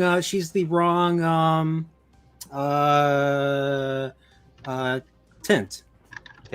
Very well. Sorry, I just needed to look at this for a little while, and because there's some stuff going on in private chat you guys don't know about leaks that may or may not be true, and I don't know if we want to talk about them or not, or if we just want to proceed on. Dude, maybe not now. Yeah. When I didn't see the leaks, are there a bunch of them, Alex, or like? We have a couple of things from the first couple episodes that we now know. Oh my god, it's rough. Well, I think we should probably do Trolloc Lives Matter, but yeah. Do you think we should talk about it? How long do you think it's gonna? Like, is it a lot, or is it just one or two things? We got a list. Quite a bit of info. I will here. Let me tag you. Let's just do. I think we have to do this. Oh my god. So this is for episode 1. Episodes 1 and 2, I think. Oh my god. Spread the rumors. We're working on it. Let's get up to 50 viewers. I'm guessing Sholane will be bi or pansexual. I think she's gonna fall in love with. It's gonna be Avienda. They're gonna take that sister deal to the max, right? I think it's gonna be Egwene. Nynaeve and Egwene are gonna end up. Nynaeve and Egwene? Ooh, I don't know about that. Yeah. No, not Nynaeve. Sorry, Elaine and Egwene. That is highly possible. Highly possible. Yeah. All right, so Alex is bringing that up. I don't need the death scene of Uno anymore. Sure, you need me to bring it up? Where is it? Is it just in the Discord? Yeah, if you go to the Man of the Red Hand, I tell you. I didn't mean to derail things. I just didn't know this to rattle them off. You know what I mean? Because this is breaking news. Yeah, no, absolutely. Which part of the band? Go to the one I tagged you. Go 2 posts up. You tagged me? Oh my god, I can't use this. Yeah, the Green Xeno, you're right. They age the characters up. If there's no sex scene in season 2 with nude bodies, I don't know what audience they are targeting. Oh heck, I don't know. Anyway, well, it's true. The problem is they made this show for an audience that didn't show up, and the audience that did show up for the season 1 premiere was the one they didn't make the show for. So then 45% of their audience left as time went on, and they were left with not the people they actually made the show for. So here we are. What's that? I'm sorry, I can't find it. I don't know why. You tagged. Yeah. I can't find why I didn't. I don't use. We could just talk about the Trolloc things and find it later. I'm sorry, I didn't mean to derail things. No, that's good. Something we can read. This is a big deal though, right? Is it in the? Are you just? I mean, you can read them too, Alex, if you want to share your screen. Yeah. I just can't find it. There's so much. The band Discord is so active, and I don't see where I got tagged at. Do you feel comfortable sharing the stuff, Alex? You're muted, by the way. Oh, he's talking to. Oh yeah, no, I have no issue sharing this stuff. It is purely I need to just get it saved all in one spot. So Oh, okay. do Trollocs and let me Okay. All right. let me And when you have it, when you have it, we'll bring it up. We can end with that. That sounds breaking. We'll This is breaking news. Yeah. Sorry about that, guys. We're working on it. All right. So Trolloc Lives Matter. Here we go. We had 46 in chat when I was about to bring this up. I totally forgot to bring it up and went to it. Here we go. Trolloc Lives Matter. Here it comes. We're gonna share this. Are you ready? It's another documentary. They teamed up with Collider. 46 in chat. Are you ready to see why Trolloc Lives Matter? Here it comes. Chat is flying. You guys are absolutely on fire. Thanks everybody for being here tonight. Here it comes. All right. Need more bourbon. All right, there we go. We're going through another gifted membership. Thank you so much, Salty. Let's see who gets it. Shy is a member again. There you go. One has an army called Can I close caption this? No, I can't. Trollocs. They're monsters who do his bidding. Everybody and can hear they're it? programmed killing machines. They are programmed killing machines. Yes. Trollocs. Keep that in your head. She said that. Okay, so she's now said. Now we've also pet this thing in the face. Remember that. Okay, here we go. Program killing machines. Okay, here we go. They're quite complicated, interesting creatures. They're more than just monsters. There is a human piece. One of these things is not like the other. Right, I don't miss that man's voice telling me how I'm a racist, a misogynist, and how he's going to destroy things I love. I don't miss that as part of the marketing plan. So I rewound this. I'm going to turn it up. Okay, let's listen to it again. Listen clear. Has anybody who has read a Trolloc thought, they're human too? Okay, they're not that they're rage monsters created to kill, eat, and fuck. That's not what Trollocs are. They have a human side. Here we go. Complicated, interesting creatures. They're more than just monsters. There is a human piece. Trollocs? No, there's not. They're goddamn cannibal Frankenstein monster killers that if one of their buddies dies, they would eat that damn thing too. Salty. In Where's fact, your he eats compassion? this guy. Where's your compassion? Come on. Where's the compassion? Bleeding heart me. See, that's the funny thing too. Judge not, Salty. Judge not. Yeah. Oh shit. Yeah. Cannibalism. Sorry, that's Cannibalism is love. Well, cannibals are people too, you know. Oh, okay, that was bad. Okay, that was bad. That was bad. Okay, Trip's No. up I'm just here thinking too, about Alex. Rafe Judkins. Thank you, Jim C. It just makes my balls hurt. All of this, like, not in a good way. There's more. Okay, so Trip linked a bunch of that missed when stuff to me sitting too. down But on the toilet. let's finish Trolloc Lives Matter Fair. here because it's funny because what happens is exactly this guy is not over here like this Trolloc is not over there checking on his buddy. He starts eating him, even in the show. Thank you. Even in the show, the Trolloc he sees this. This is a wounded animal that he can eat because he's hungry. Even in the show, they did that. Like it. So, but these are complicated. There's a human element. No, there is not. They eat, they kill, they fuck to make more. That's all they do. Maybe we're getting this all wrong. Maybe like Narg in the Eye of the World. Maybe he was one time a stand-up citizen in the Blight. Like he would help teach the young little Trollocs how to use the curved blades to kill. I mean, well, to kill intruders, not themselves, of course. But what this show does by saying that is it essentially vilifies Nynaeve for protecting herself in that blue pool. Another made-up scene where she goes all Predator and jumps up with a dagger and kills a 600-pound, 10-foot Trolloc, even though she's 5 foot tall in a pool and has no combat experience. The show doesn't know what the hell it's going to even want to be. I mean, Rafe Judkins is literally just pulling shit out of thin air to create emotional journeys that don't exist when he has a perfectly good story right in front of him.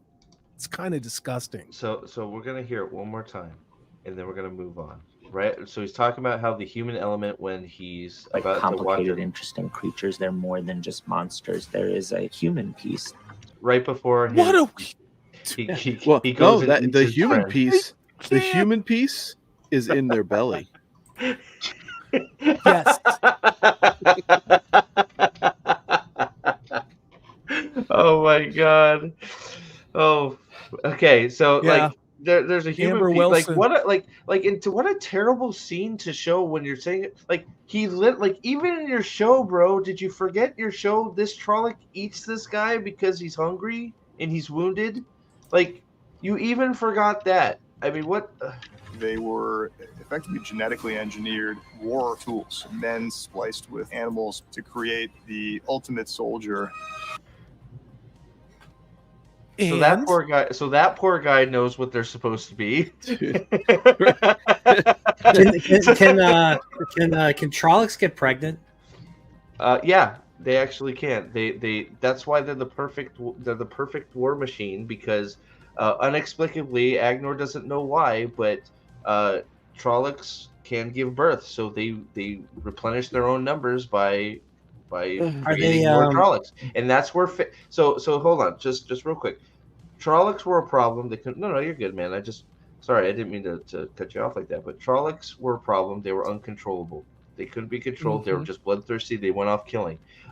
Inexplicably, they're all of a sudden they're giving birth, and outcome fades. Myrdrol are Trollocs that are born of are just born from a Trolloc. It's just a weird genetic anomaly that happens from Trolloc babies. So fades all of a sudden come along, and now you can control the Trollocs through the fades. So that's why they're just a perfect creation, because they kill, they eat, they take orders, they fuck, they make new Trollocs, then they make their own commanders by giving birth to them. I got a question. Question. I wouldn't put this past the show, but do you think they'll show a Trolloc birthing a Myrdrol? I wouldn't put it past them. I wouldn't put it past them. I mean, they copy Game of Thrones. Why not copy House of the Dragon? But I will say that this Trolloc is clearly the presentation of what happens to a human being if you drink too much Bud Light. Oh, that's a Trolloc? I thought that was Lizzo. Thank you. No, there's no bananas in there. Good job. Oh my! My God! No, I think sexual assaulting people with nanners. That is a pregnant Trolloc. Oh my God! Some look more like wild boars. Some look like birds. We mixed extraordinary prosthetics with VFX. Watch this. They look unlike any. That was Big Bird. Did you see Big Bird the Trolloc earlier? They legitimately, there is this exact same video with the orcs and Rings of Power. Like, I even think the timing segments are the same. That's what they're trying to do. There's no monkey. Yeah, what the hell? Why aren't there any monkey Trollocs? That'd be pretty good. The other part of this is it's really obvious that they were just going to try and put humans in suits, and it's degenerated quite a bit, which is astonishing to say from season 1. Those Trollocs actually looked in some cases the right height, the right more beastly look. This has kind of got more of a Star Trek season 1 rubber costume look to it. So I do like practical effects, but these are not Trollocs. I mean, this Trolloc would be taller than the actor who plays Loial. Yeah, Think about that one a second. So okay? I'm going to ruin this for you. Watch season 2. There are 3 kinds of Trollocs. There are rendered on a PS2. Are ones wearing drywall stilts that are about 9 feet tall but can't move. So they tend to just stand there and look menacing. And then there are 5'6" ones. And those are the ones that actually run and fight. And it's actually really fucking funny watching Winter Night, because there's the 9-footers and then there's the ones that run at land, and they're half a head shorter than he is. Because I just watched this trying to get something put together quick, and you're absolutely right. And I look, man, I don't mind, like, there are bird face Trollocs and all that shit, but I don't know, and I don't mind the prosthetics so much. It's everything around it. Like when they go from the prosthesis to the freaking CGI, it looks so janky. You know what it reminds me of? Remember the Tangas from Power Rangers? Yes, that's what it looks like. That's what it looks like. This one exactly, dude. They stole the Tangas. The Tengu warrior. No! Hold on, I'm bringing Yeah. it up. Tengu Warrior.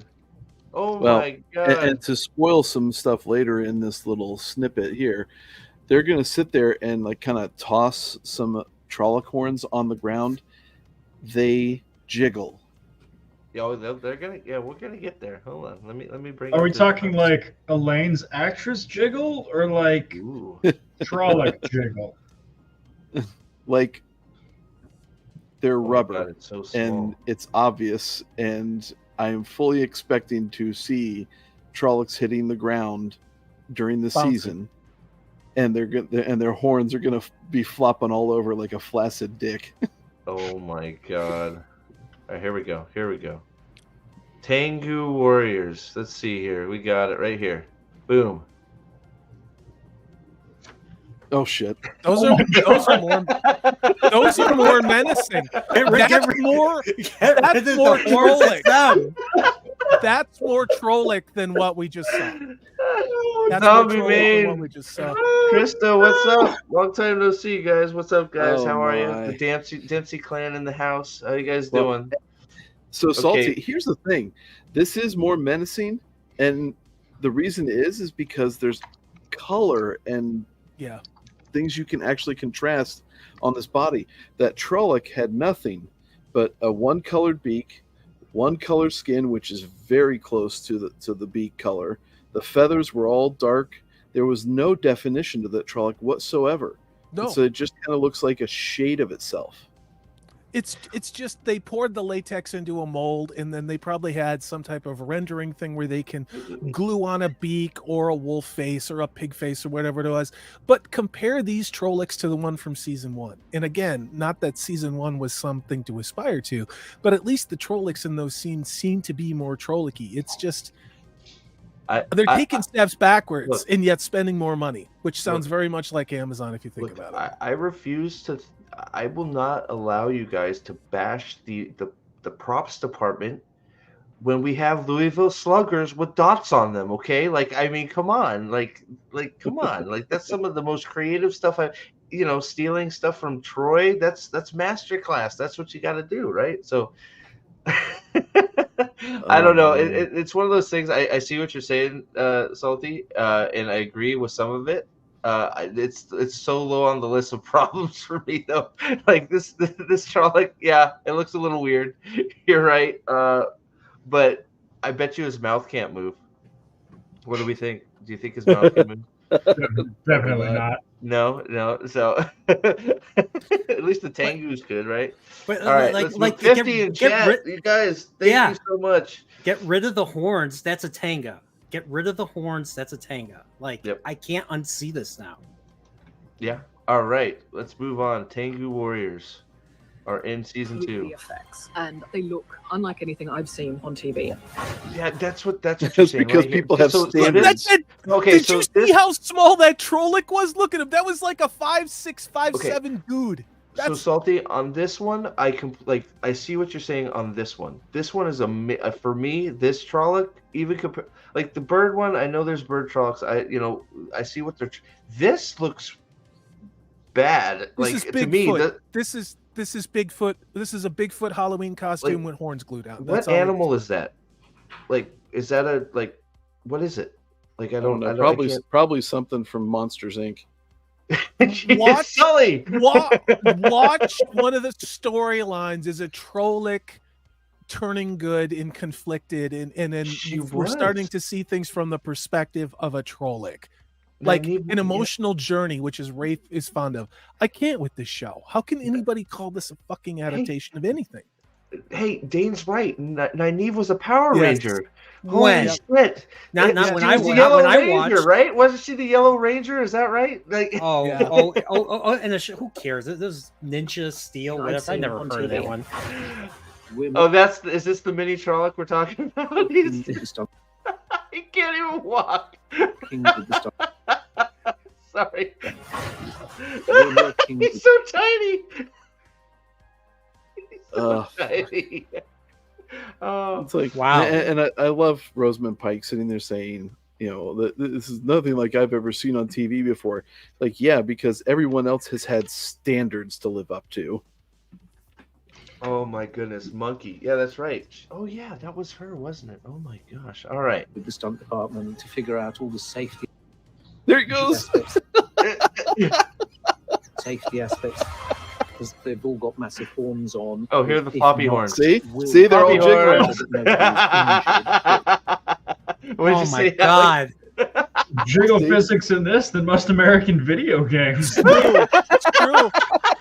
I know. If they were boobs, they'd be censored. My God. Oh my god. I mean, go back because I mean you can see them as they're even messing with them on the masks. I mean, they are just all over the place. This one right Yeah. here. Oh Yep. my God. So, we all kind of know Flaccid Phoenix, right? This is Flaccid Trollocs. Like that's rough. Right. But like they didn't even bother to do anything in the eye holes. You can see the Horns person on. like you see like right there. Like you see that? Like you can see his like I don't it's Yeah, just it looks better. I mean, the apes and Beneath the Planet of the Apes look better than this. And that was 50 years. That was 53 years ago.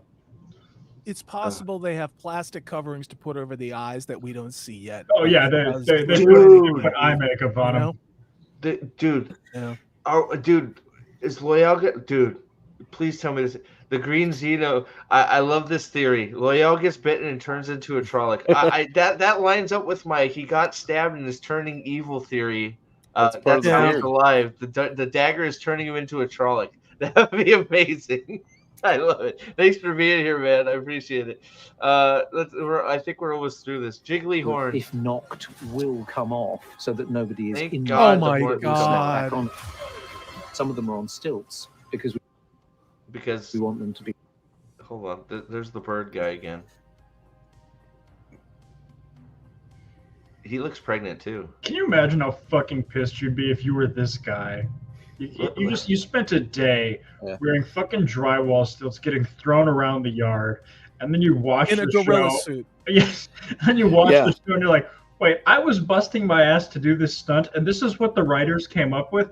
Jesus Christ, I'd be looking to fight somebody. Well, and this is all behind the scenes stuff from the first season from Winter Night too. Yeah, it is. Well, like I'm laughing at the little tiny Trolloc behind the little guy doing sound, holding the sound boom. Like, see how small that guy is? Look at the Trolloc behind him. He's like tiny. It's just like you said. He's so small. I think Dempsey's right. To be fair, this is the best Oprah has ever looked. It's been a couple decades since she looked this good. It's true. Tough. The Trollocs are nightmare fuel. Nightmare fuel. But I thought they were human. I thought they were human. misunderstood. Wait a second. Yeah, because of hunger and poverty. You know, it's a jungle. All out they there, want to of do is course. babysit your children. Oh my gosh! Don't say you keep saying stuff that they might put in the show. Trollocs are just mutated Okier. They've been out of a setting too long. No. Oh my god! Hey, there we go. There's the nightmare fuel. Thank goodness. Nightmare fuel, but they like to cuddle. As we reached season 2, the dark is not an obvious evil. There you go. That's the line. Fuck you, bitch. That's the line. Yeah, there it you is. go. It's an obvious evil, just like Trollocs are obviously evil. I saw Alex's face. What do you got to say, Alex? Bro, they just genocided a village with animal hybrids. Yeah, those Trollocs weren't looking for reparations like it's Oakland or Baltimore or Los Angeles. They just went in and killed everybody. They went in and killed everybody. I mean, except for all the strong independent women who could kill them all with frying pans. The Except dark. for them. But The dark. Here, we're gonna listen to it again. This is the line I wanted everybody to get. Besides for all this other nonsense with the Trollocs. Trollocs' lives matter, but Season 2, the dark is not an obvious evil. the dark is not an obvious evil. then why have The a show? only thing more obvious than this dark being an obvious evil is her fucking Botox. Like, why are we fucking doing this? Like, well, and not only that, but how her body, her BMI is so low because she's trying to look so thin because that's what women do in Hollywood after they get to a certain age. You see it with Brie Larson. You see it with all these women. They literally try to get thinner and thinner and thinner and then do Botox to try and look like they're 20. It doesn't work. Rosamund Pike is a very attractive woman. She's a very capable actress. I think she's a terrible Moiraine in this show. If she would have played Moiraine the way that she's written in the books, she could have been pretty good. But woulda, coulda, shoulda. That ship long sailed. Oh yeah, it's just that's why they covered up Kira, I think Colony or Kalani or whatever her name is, who plays Elaine. She was too feminine. She looked too pretty and feminine and gorgeous, round and curvy and womanly. And then you got Rosamund Pike looking scary thin with Botox, which does that look healthy to you? It doesn't look healthy to me. Well, I just want to highlight here. We're gonna skip around a little bit here. So listen to this. Nightmare fuel. So Trollocs are nightmare fuel. Okay. Nightmare fuel. Nightmare fuel. Okay. Nightmare fuel. 2. The dark is not an obvious evil. It has many potent charms to offer people. And now we're petting a Trolloc. So we have nightmare fuel. Nightmare fuel has potent charms. But here's the thing. Do you think whoever put this together was trolling what Rosamund Pike was saying? Because the intersplicing of these two things are like something I do in a video to show you how ridiculous something is. She's fucking giggling. Look at, they're both smiling at the Trolloc. The nightmare fuel. It is war tools, men spliced with animals to create the ultimate soldier. What the fuck is happening? I think it's as bad as I thought it was, which is this is a pro-predator, you know what I'm talking about, messaging in this show. That's all I can come up with, because no one lacks the self-awareness not to understand what message is being sent here. It's ridiculous. Like, the dark is not you. Just like you genocided a whole village. You're just marching, killing things with these Trollocs. Well, they're just hungry. What? And I said this. I think it was the Salty before we started. The only way this line works, where she says the dark is not, and this is not what she's saying, so it's not going to work. But the only way that this line works, as we reached season 2, the dark is not an obvious evil. The only way that line works is if they're talking about the Shan-Chan, which she's not. Don't get it. She's not talking about the Shan-Chan. The Shan-Chan are just. They're not. Now, I know a lot of people like to argue with me, and that's fine. I don't care. We can have the debate. The Shan-Chan might do some things in the people of Randland's view that are bad, but they live in a different freaking world, basically, where that's just how they did things. So that does, while it might be evil in the world of Randland, in their country, it's perfectly normal. And guess what? They've eradicated the dark forces. They're gone. So they think they're doing something right. So that's the only way that line makes sense, is if they're returning to some of the things the Shan-Chan do, are evil, or are evil by Randland standards. But when you start digging into it, are the Shan-Chan really evil? That's the only way. But that's not what they're doing. They're doing maybe Ishii is just misunderstood, and he's really just he's a knight in shining armor instead of a rage fueled monster who wants to undo time and kill everybody and remake it in his name and sell Subarus. But here's the thing. Rafe Judkins said this about season 1 before season 1 came out. He says, we're going to write the show in a way where people may think Lanfear has a point and is right, and it's Moiraine that's wrong. He says, what he said was, we have to write the bad guys with this depth of character and humanity so that you don't know who is right, who is wrong, who is evil. Well, if you're going to do that, why did you adapt Robert Jordan's Wheel of Time series? Because add it to the list of things that fundamentally make no sense, especially in high fantasy. If there is not a good and there's not an evil, what are you doing? Even not House of the Dragon, the Game of Thrones. You picked a side. You had a side. In this, to take away what evil is, there's no evil. Yeah. What are we doing? Exactly. So it's a liberal autist. The Shan-Chan are the only unambiguous evil force according to the showrunners because they oppress women. The shadow is equal opportunity and therefore morally gray. Yeah, fair. According to the show. And then This has been terrible. I remain disappointed and disturbed by Amazon's monster and my day. Well, don't let your day be ruined. You can join us making fun about it. Like we're laughing. It's hard. Look, it is hard at times, but this is we're gonna do the leaks right now. This show cannot hurt you. That's why we're here to have fun. We're here to make fun of it, have fun together. Even though it hurts, it hurts me still. But sorry, go ahead, Salty. Take away the power from it, because this show clowned itself. And again, part of the reason why I think a lot of us make the videos that we do is to show the absurdity of the people behind this. A lot of us focus on Rafe Judkins.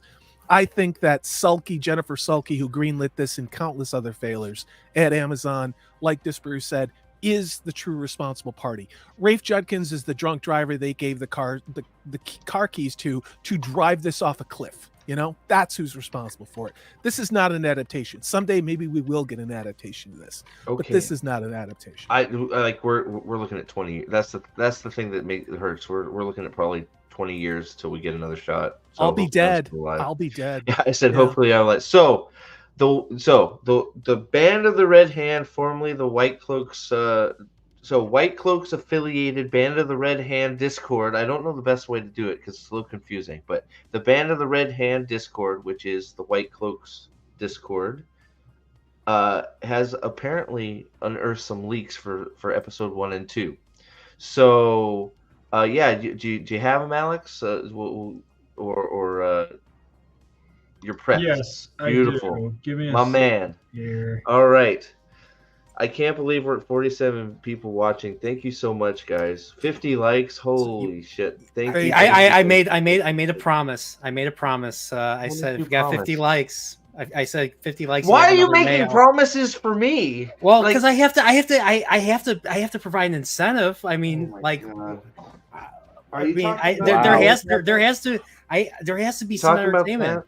Yeah, dude, he's gonna barf, and we got stuff to talk about. Maybe let's hold it till the end of this. We'll see, man. Making promises for me again. Jeez. Well, all right. Well, I'm your streaming brother. I know you better than you know yourself. Okay, that's not true. It's gonna be Honey Nut Mayo Cheerios. Yes.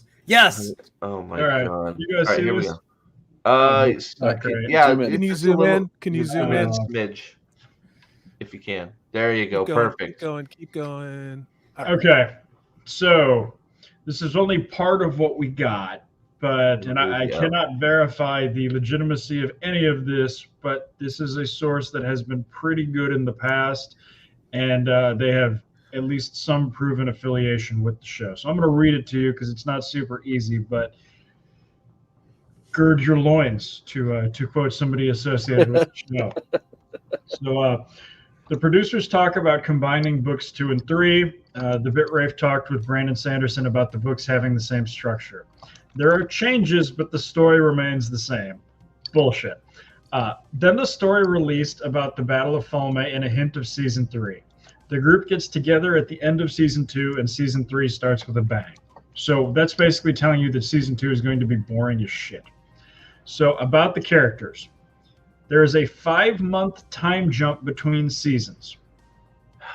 In the first episode, Egwene and Nynaeve are in the tower. Nynaeve is succeeding and Egwene is feeling sidelined.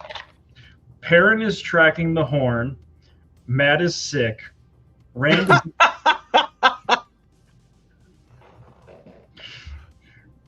is in Kyrian. Matt is sick.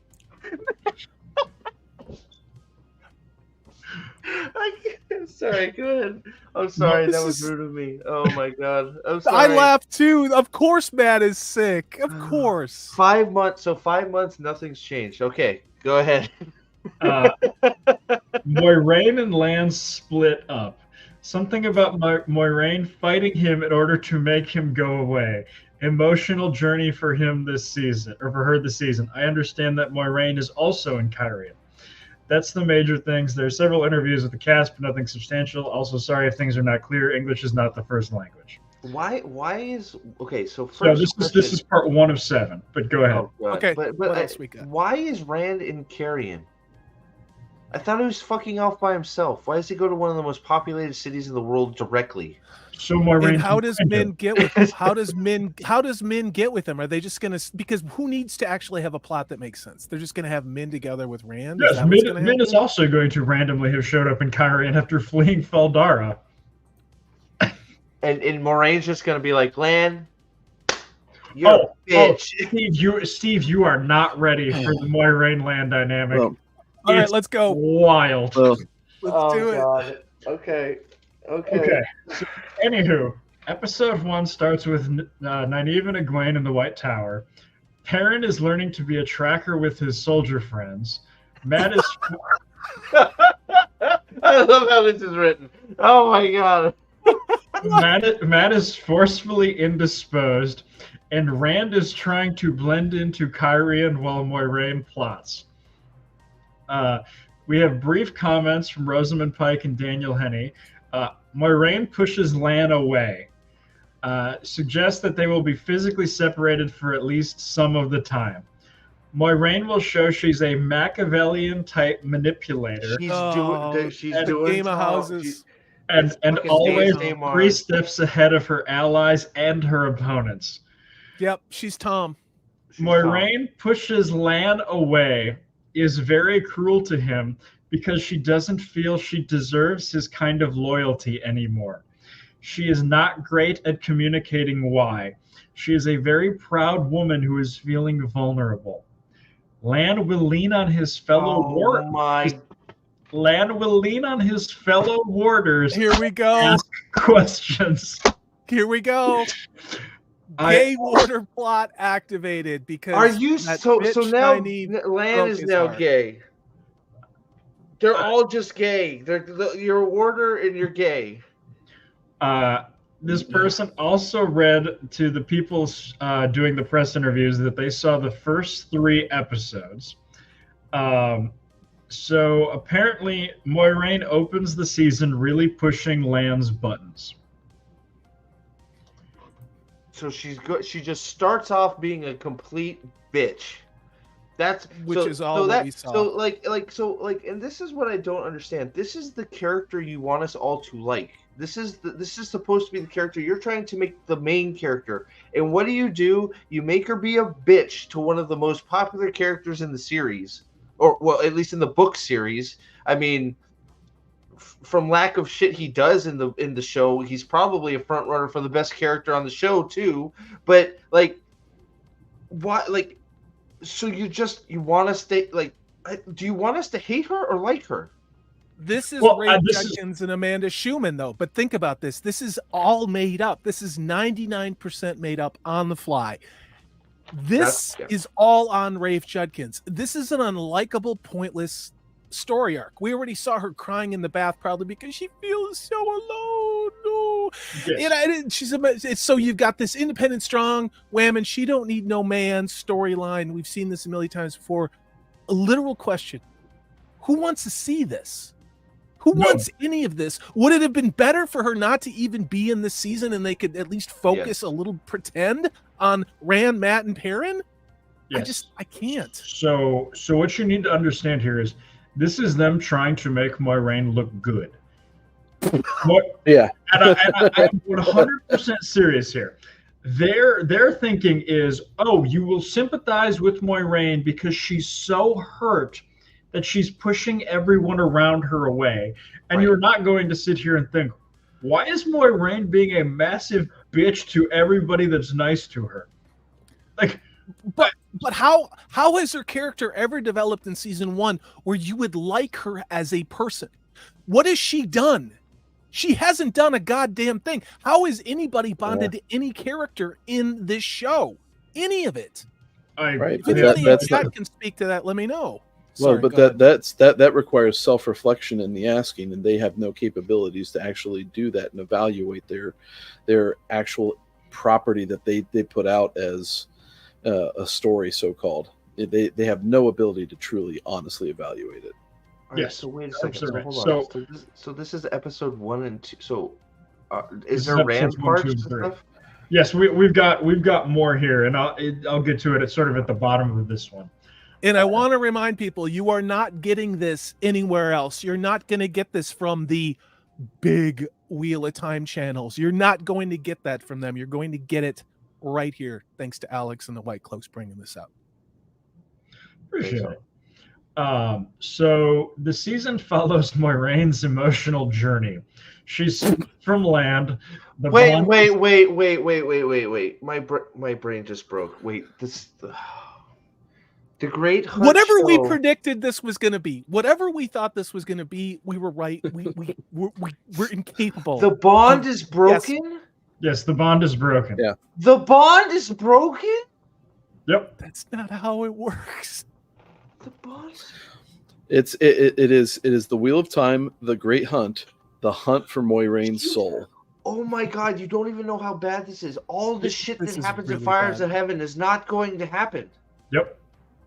Oh Well, none of the my- shit that happened in the Eye of the World happened either, and I'm not trying to be funny. Why do they keep putting Wheel of Time on this show? You're not wrong. You're not wrong. man. Prophets, there is a relationship that is very important that involves that bond that we can't talk about because Brian is here, that this immediately destroys. But I want to continue reading this because otherwise... Yeah, please. I'm sorry. Yeah. I won't interrupt. I apologize. Sorry. Go ahead, buddy. So the bond is broken and it's really brutal. She's on her own, but she's still trying to do what is right, which is to find Rand. Quoting the person again, it's still in the books, but the journey will be slightly different to what is in the books. Key thing there. It's the books, but it's not the books. I haven't heard a book thing yet. Okay, so Here's the books. I love it. I think the second season is phenomenal. And then with all the characters being back together, the next question is, where are they going to go next? Season 3 starts with a bang. That's all I'll say. From an interview with Josha, who plays Rand, he tries to live a new life, but that's very hard because of who he is. Rand is trying to control channeling, going mad, and becoming a beast. This is not Becoming what are they a doing? beast. He's gonna be a Trolloc. Actually go towards the... I don't get it. His destiny follows him when he's awake and even when he's asleep. He channels in his sleep, and then something awful happens, and there's guilt. He burns down. Salty. He has a nocturnal emission. Sorry, go ahead. Yes, a nocturnal magical emission happens, and while He burns Carhian down, dude. So that's yeah, the wheel. That's the wheel scene. The wheel scene's his dreams. He wakes up and he's burning down Carhian, or the Foregate or whatever. And Moiraine has to save him again. This is beautiful. I love it. Dude, you're blowing my mind with these leaks. I have no doubt as to the authenticity of these. Not at all. Season 2 is about that. Rand has to face what he has to face. He has to accept that he is the Dragon Reborn, and there's no running away from that.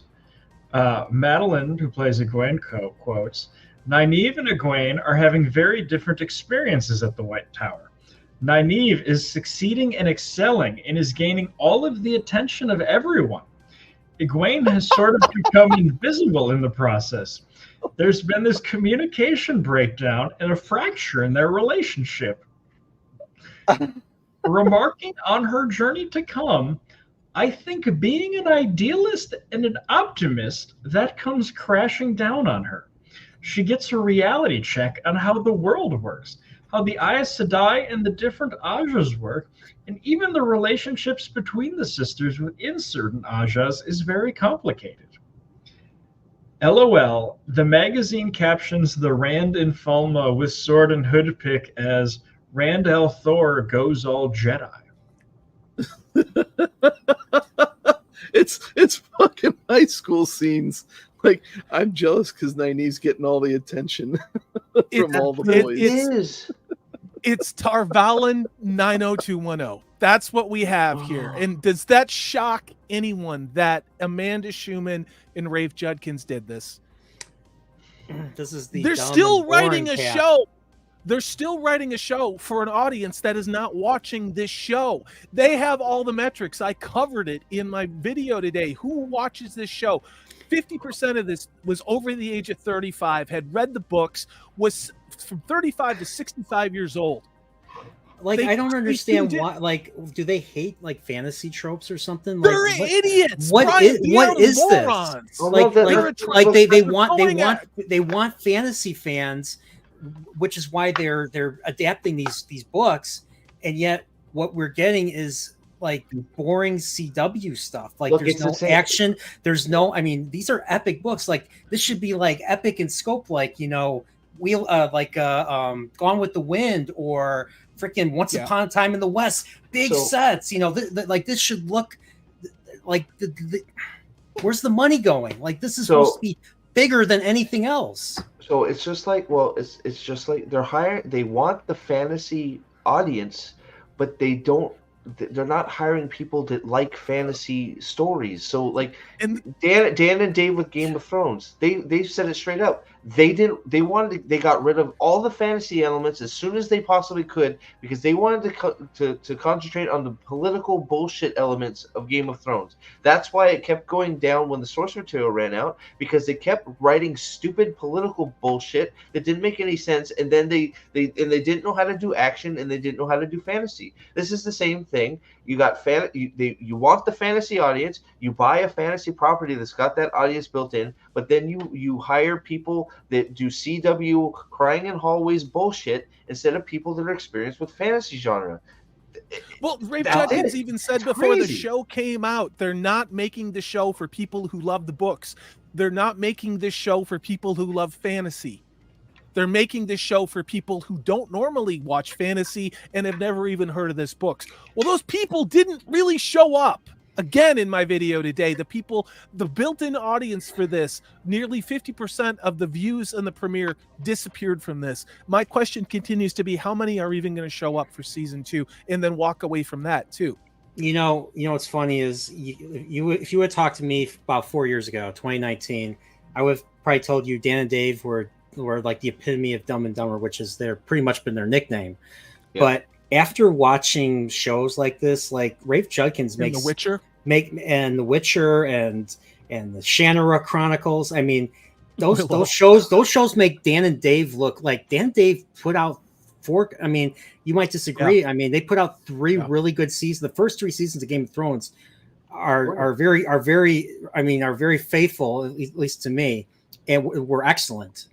Well, and then it just went downhill from there. But I mean, and they actually adapted the book.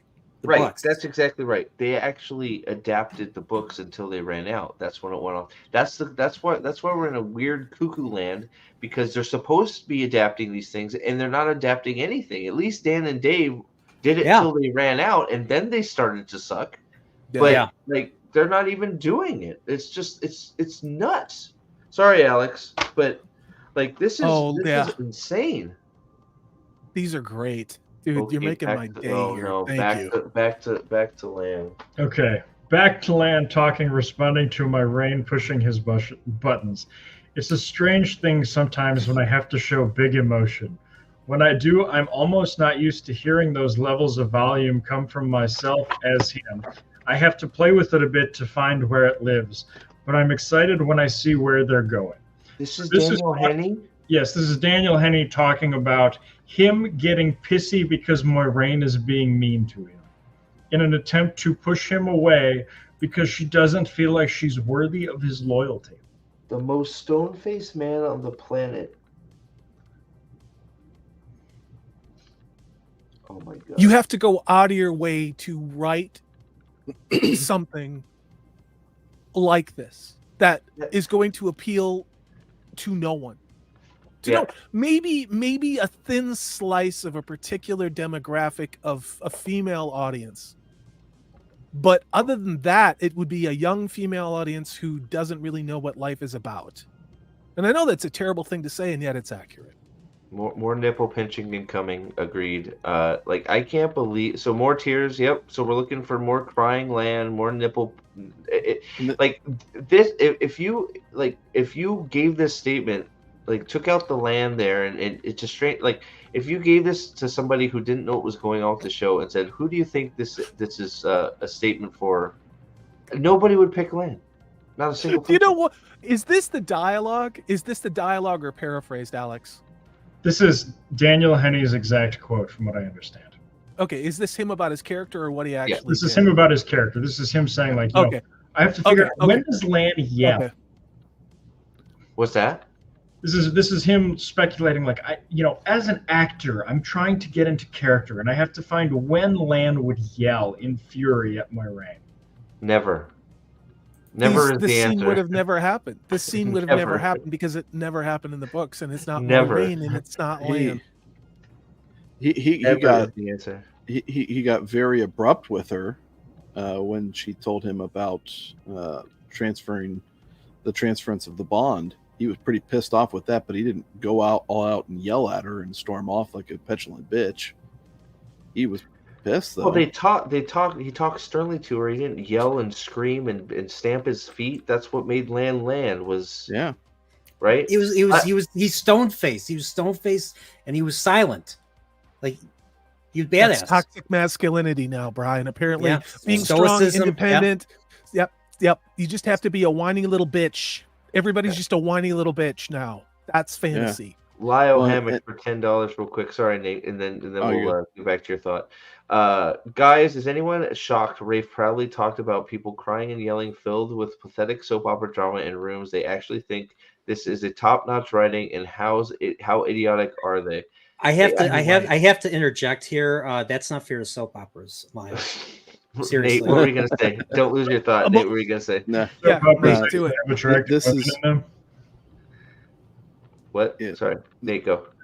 Yeah, this is it's piss poor writing and actors and actresses playing into the piss poor writing.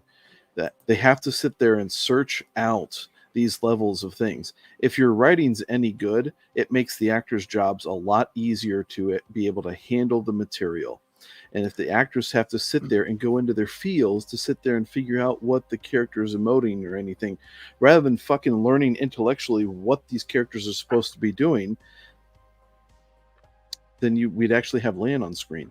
We won't have to sit there, I have to play with it a bit to find out where it lives. I think he's projecting maybe a little bit, but that's a personal thing. We saw all this in the clips I had you guys respond to. Remember when Rafe said we're going to go through the books, comb it for certain moments, and then create emotional journeys for these characters, and then fit everything else in around that. He's continuing it for season 2. And now that he's out on a limb and he's just making everything up, you can see the quality of his show running and the writers that he has around him. Sorry, Alex, zooming you around the screen. You're reading. You got to be up top. Sorry. All right, man. Back. How much more? Is there a bunch more? Like, this is like. Oh my god! It's all about Lan and Moiraine so far. You're muted too, by the way. Sorry, this is either the last or the second to last one. I can't remember. But more from Daniel Henney. I think his solo journey is good for him. There is something he needs to go through to probably prepare himself to be in a big boy relationship at some point. Shit. Also, to be a more well-rounded human being. I think that it's good that he's leaning on his fellow warders and asking questions. Wait. So what does he? So what does he fuck off back to Tarvalin? Like so she goes to Carrion and he fucks off to Tarvalin? Is that what we're supposed to think? So he maybe Lan really does teach Nynaeve the sword. What? Thank the fuck you. is That's happening? exactly what I was gonna say. Why not? Shit. Like, why not? Like where is he finding other warders? I'm sorry, Nathan, but it's just like he fucks out to Tarvalin. Is that what's happening? Sorry, go ahead, Nate. I'm sorry. No, where is the quote from the principal in Happy Gilmore on stage after listening to Happy Gilmore go on about? I award you no points. Yeah, we are all now dumber for having listened to what you just said. May God, may God have mercy on your soul. Yeah. This makes no sense. Am I seeing? Oh, what's up? I thought he was going to break this keyboard for a second. What doesn't make any Lan? I have more. Lan. So this is terrible for Lan for multiple reasons. There's a reason why Rafe Judkins didn't let him mentor anybody in season 1, even though he did. He should have been a mentor, a positive male mentor, teaching the boys how to be a man, how to be wily, quoting poetry, quoting memorable quotes in the first book, teaching them how to use weapons, and they totally didn't show that for a reason, because Lan's just not ready. Even though he's a warder, he just doesn't have what it takes. Homeboy is 50. Like, Jesus Christ, how are you not a big boy at 50? So yeah, you better be a big boy at 50. I'll tell you that. I want to read Mark's super chat here real quick, but I have this is even worse, guys. So Mark Clark for $4.99. Thank you very much. I was so excited when I heard Wheel of Time was going to be a show. So was I. It's the whole reason I made my channel. Now I get sad when I hear this leak stuff. Thank God I've got the physical books. Absolutely, and look. We got to get some entertainment. It hurts at first, but then we talk about it, we get it out, and then we laugh at it. That's the whole point of us all getting together like this. So thanks for being here. Thank you very much for the super chat. This was always something me and you disagreed on when Salty, when we're talking about this stuff. You always stuck by, and you know what? I may have to eat some crow, or I guess eat some mayo packet. I don't know. But if he is fucking off to go back and hang out with his warder buddies and get pegged, there is an absolute just possibility that he is going to train Nynaeve more than he trains Rand. If he is not around, if Moraine is in Carrion and Rand is in Carrion and Lan is not, he's in Tar Valon. He's still not, like, we all know he's going to show up without any training, but the fact that it's right there saying he's not going to be anywhere near Rand. So Rand is definitely not going to get any sword training. So agreed, and it's going to be Nynaeve. It's going to be Nynaeve, and I'll shut up. I will, Alex. But this is also where I'm pretty sure that Lan is going to give the same speech that he should have gave to Rand about don't let the tower control you and don't do this and stand up to them. It's going to be given to Nynaeve, who's also going to, again, be taught how to sword fight. Oh, you're right. I was going to say, is there any chance that Lan goes and fucks off with the retired Aes Sedai and their warder? But I think what's now. that?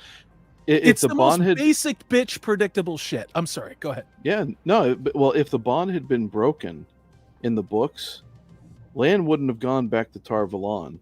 No. He would have gone back north. Yeah, right. Lan is getting balls deep in the Blight and fighting till he dies. Like, wait a minute. Is he going to bond with Nynaeve? Oh, you know that? It's season 2. Oh, God. Yeah. That would be awesome. Pump and Dump Part 2.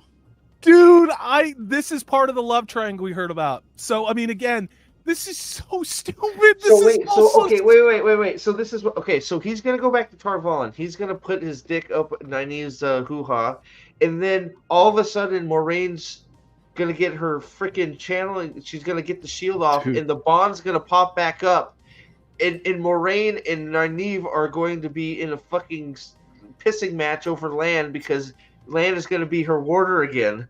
Is that what's fucking happening? Is that what's happening? That's it. That's it. Steve, you don't understand. That means when we were talking earlier today and we were working on your thumbnail, we were accidentally right. That is a feather, baby. That is a feather.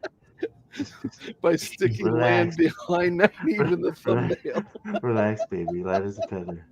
Duty's heavier than a mountain. Light as a feather. Do you know how hard it wasn't to put Nynaeve's face and Lan's face on the same characters from The Last of Us Part 2 where Abby's getting slammed on the counter? I was going to try and do that, but we ran out of time. Because, I mean, the show is stupid. This is stupid. All of this is stupid. Again, if this wasn't even pretended to be an adaptation, if this was just some generic fantasy show, this still wouldn't work. This wouldn't work. I broke the bottom of the keyboard. First victim. Oh. Yanan Clausen. Severing/stealing breaks the bond, not shields.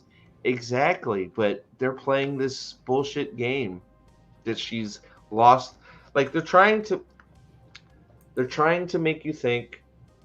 They're building up Nynaeve, or not Nynaeve. I'm Moraine. Moraine may be the dragon at the end of this. Who fucking knows, right? I've been thinking that for a while. Like, it's like I've been thinking that for a while. Like, because they're building her up now. They have to show she's got all the. She's not just an Aes Sedai. She is politically savvy. She's so smart. She can play 4D chess with the best of them, and she can outsmart all of the Carhian nobles and put her sister on the throne because her evil bullshit dark-friend asshole brother or cousin is a dipshit, and she's smarter than all of them. Oh my God, she is so smart. She figured out how to channel again, and now she's even smart and an Aes Sedai. What a fucking woman! Now she's the dragon. Maybe she sucks Rand's life out of him and takes his freaking. Well, one thing we do know is that it looks like Lan killed a Fade. That's a Fade that we see nailed to a door somewhere in the scene with Perrin and Elias or whatever. I think that's Pat and Fane. Well, I don't know. I don't know. The Moraine and Lan thing will be Moraine and Lan are hunting Fades, and Lan's pissy because she's trying to do it secret agent man. At which point she gets mad and yells at him, and his feelings hurt. Yeah, that's what. Wow, this is retarded. That's what it is. Oh my. Well, I mean, look at Amanda Schumann. Where did she come from? She came from Chuck in what was that other show with shit, I got stream brain because we've been going for almost 3 hours. With James Spader, the one with James Spader. What show was that? Blacklist. Yeah, the Blacklist. So now we're getting the Blacklist worked into this, just like I predicted. A lot of us predicted. These writers have written themselves into a corner. They're going to go with what they know, and what they know has nothing to do with high fantasy. So here we are. Yep. You know. So I'm gonna keep going. There's a lot of words on this page. Oh my God. Okay, go. Ask about the season opening with a rift between her and Lan. Moiraine says, yes, trust is a big thing for Moiraine. She hasn't had to worry about her trust with Lan as it's complete and cemented by the bond, which is sealed with the One Power. Without him being sealed to her, she feels guilty about his loyalty to her because she no longer feels worthy of the way that he will follow her to the end if need be. I think she feels that she doesn't have the right to that kind of loyalty anymore, but she also doesn't know how to express it, and she's a very proud woman, so she's not very good at dealing with being vulnerable. The interviewer writes... Ask me how much I give a shit about what Rosamund Pike's made-up storyline is. This is insane. Sorry, go ahead, Alex. Interviewer writes that Moiraine's choices set her up as a lone wolf this season, after working with Ensemble in Season 1. Was it a big adjustment for her? Pike answers, she knows that unless she's very, very cruel, Lan will carry on following her unless her no is firm enough. It's kind of heartbreaking because it's a relationship that we've come to love and we've come to rely on. They feel very secure. It's been my security through Season 1, having Daniel by my side. Without it, I feel like losing a limb a bit. Okay. We can talk about this. There it is. Okay. I take it. No, Jan and Clausen gets it on the nose. Next one up. Next one up. Lan's trust was his oath, not the bond. He's the most loyal person on probably the fucking planet. Right. Yep. These people have no idea how to follow character arcs. I'm not okay. And they don't know what an oath means. I think that they're incapable of the kind of morality and values that would actually, they could understand why somebody would do that. You're seeing it in the writing of Moiraine. These writers apparently can't believe that somebody would actually keep their word, or that they would fight to the death for anything. Am I just imagining that, you guys? I mean, because these writers don't look like very good people to me if this is what they're doing. Is that it, Alex? Yeah, that was the last one. Like, oh my God. Like, no, Staple Bow, the show will not have Darkhounds. It'll have Greyhounds, though. You know, running. Who knows what it'll have? There'll be Chihuahuas. Are they going to be transporting Trollocs, these Greyhounds? Yes. Going to see their loved ones for the holidays. The fact that they just said that that Moiraine didn't trust Lan unless he was physically kept to be loyal to her. And now that there's not physically something stopping him from being disloyal, she can't trust him. Is that basically what that just said? It was one of the most incoherent things I've heard since they last tweeted something a month ago. It sounds like a crazy bitch girlfriend that you really are glad to not have in your life anymore.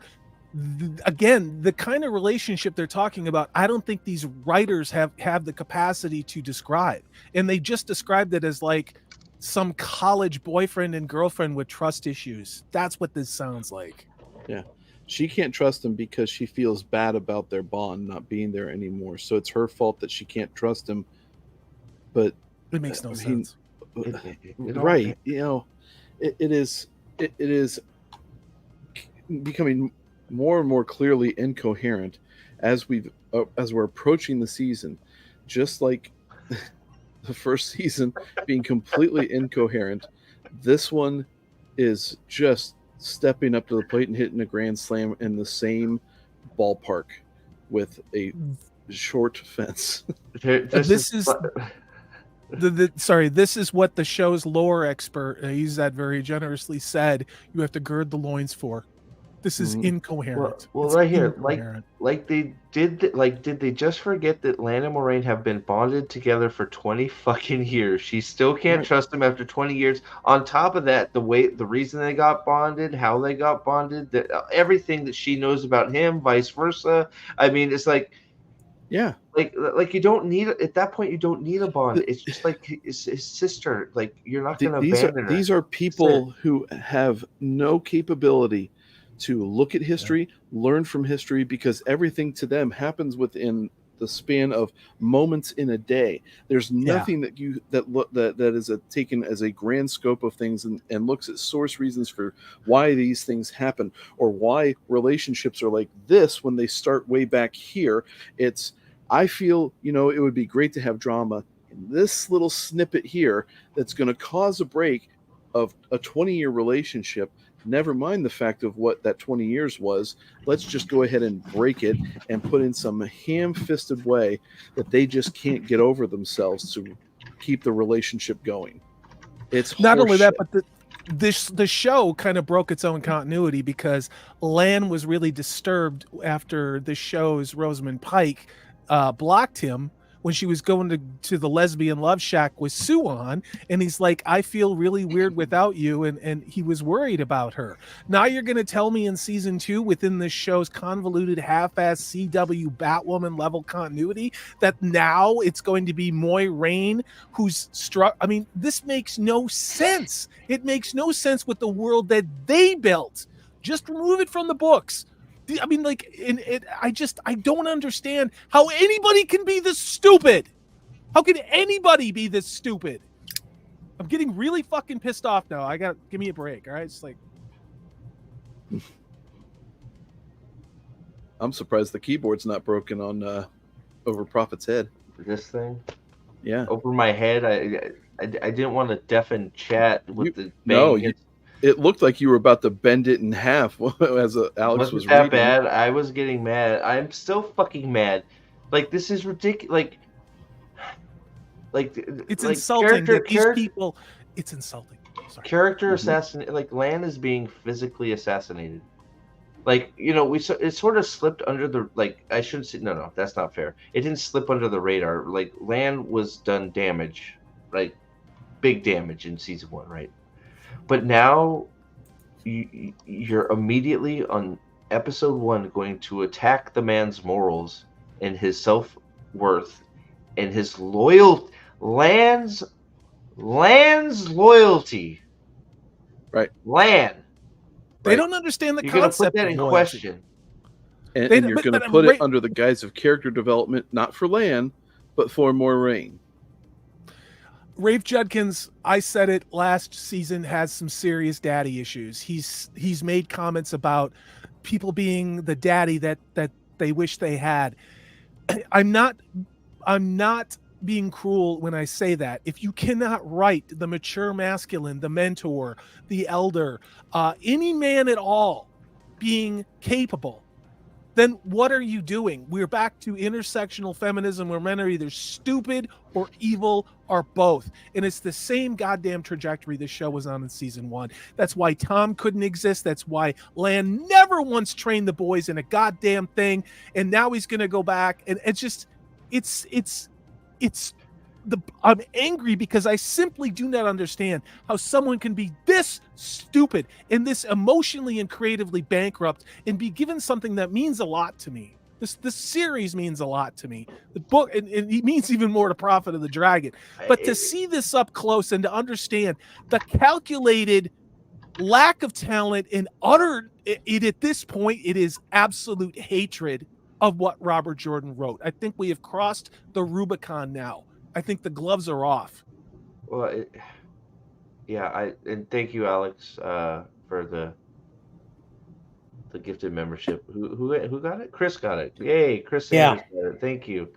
I don't know. If anything, over the last few weeks, just doing this stream with you guys and everybody that's come and been watching these, week over week, viewership's gone up, which thank you. I'm blessed that you guys are here and enjoying what we're saying. But I think it's because, and it's evident from the chat, most of you guys feel the same way we do. And like, I don't know. I don't really know. Like, that's why we're here, right? Because I was so fucking angry at season 1 and I had nowhere to go. Like, that's how we found each other. That's how you and I found each other. And it's like, why do you bit? Because, it matters and they're liars. And you know what? You got to get it out somewhere. And it's just like, I mean, there's not even anything there, right? Like those spoilers, it's all like, it's all interviews reinforcing the same bullshit from the first episode about it being about Moraine. And it's like it's exactly as it's the Moraine show. It's exactly, that's what it is. We still haven't heard anything about the hunt for the fucking horn. Or Matt. Matt's dying. Matt is sick. Matt is crying. He's been crying and having menstrual cramps for 5 months in Tarvalin. That's what Matt has done. And I think that's where I think you're right. It's gone from just not doing it to hatred, because Matt is widely, like, Rand is my favorite character for my own reasons. Matt is widely thought to be the best character in the series. And for a lot of people, he's done nothing except for cry and be an asshole, and now he's sick. Oh, why is he sick? Because Moraine failed? Is that like what? Like, I'm sort of like, thank you. What if? What if this bullshit? Just now that we're in fucking non land, okay? Because we're off the fucking deep end now. Like, I'm sorry, I'm gonna fucking lose it, okay? Now that we're in fucking fucking, I don't know where the fuck we are. I've now said fuck 8 times. Bye-bye monetization. I don't care. What the fuck if the reason Matt is sick again is because she got shielded, so the fucking poison from the dagger went back into him because what she did got reversed. So now they have to do it all fucking over again. No, I mean, I can tell you what happened with this one. They filmed a bunch of season 2 at the same time as they filmed season 1. So when all the footage that they had of Matt from season 2 that they filmed from season 1 is now useless. So I would firmly expect to see not very much of Matt in this season, just because they didn't want to go back and refilm every scene that he was in. So basically everything that you see of Matt, and I'm going to say probably at least the first half of this season, is going to be just new shit that they filmed. Oh, sorry. I'm just I think you're right. I think you're right, Alex. Do they need an excuse to make him sick, or is he just got a cold? Like, I'm just feeling under the weather. Like Matt's sick from what? Like, is he gonna channel? It's gonna be the same thing. They're going to say the dagger poisoning that affected him from the book has highly accelerated in the. Well, shit. It's been 5 months. Well, did she?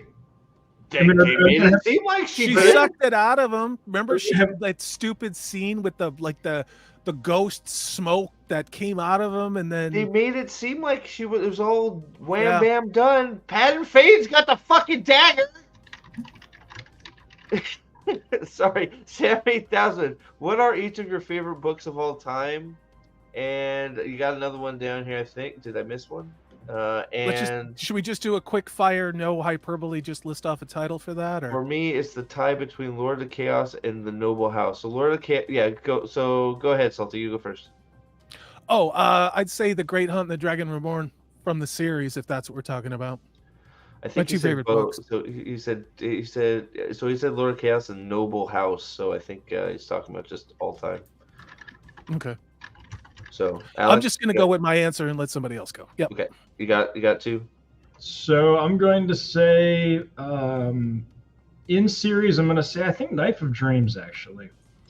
And then out of series, Jesus, this changes weekly for me. I'm going to say Ender's Shadow. Good one. Nate, what you got? Boy, I'm gonna get real basic, but in the series, I'm with Alex. Knife of Dreams is a fucking home run and a great send off for the master himself and Jordan.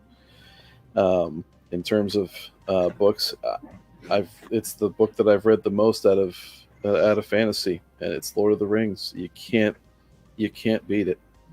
Yeah. Napoleon, you got two? Yeah, so in the series so far, my favorite book is where is that? Where are you?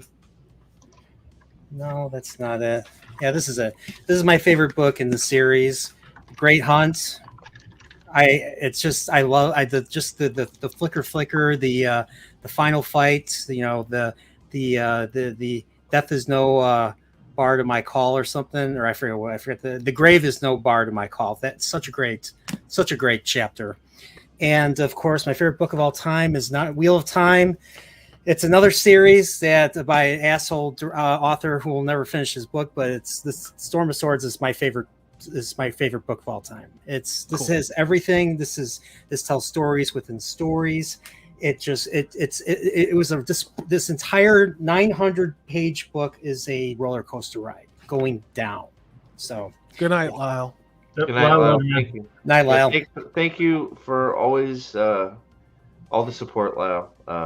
It's always a better chat when you're around, man. Thank you so much for being here, and best of the family, dude. For me, I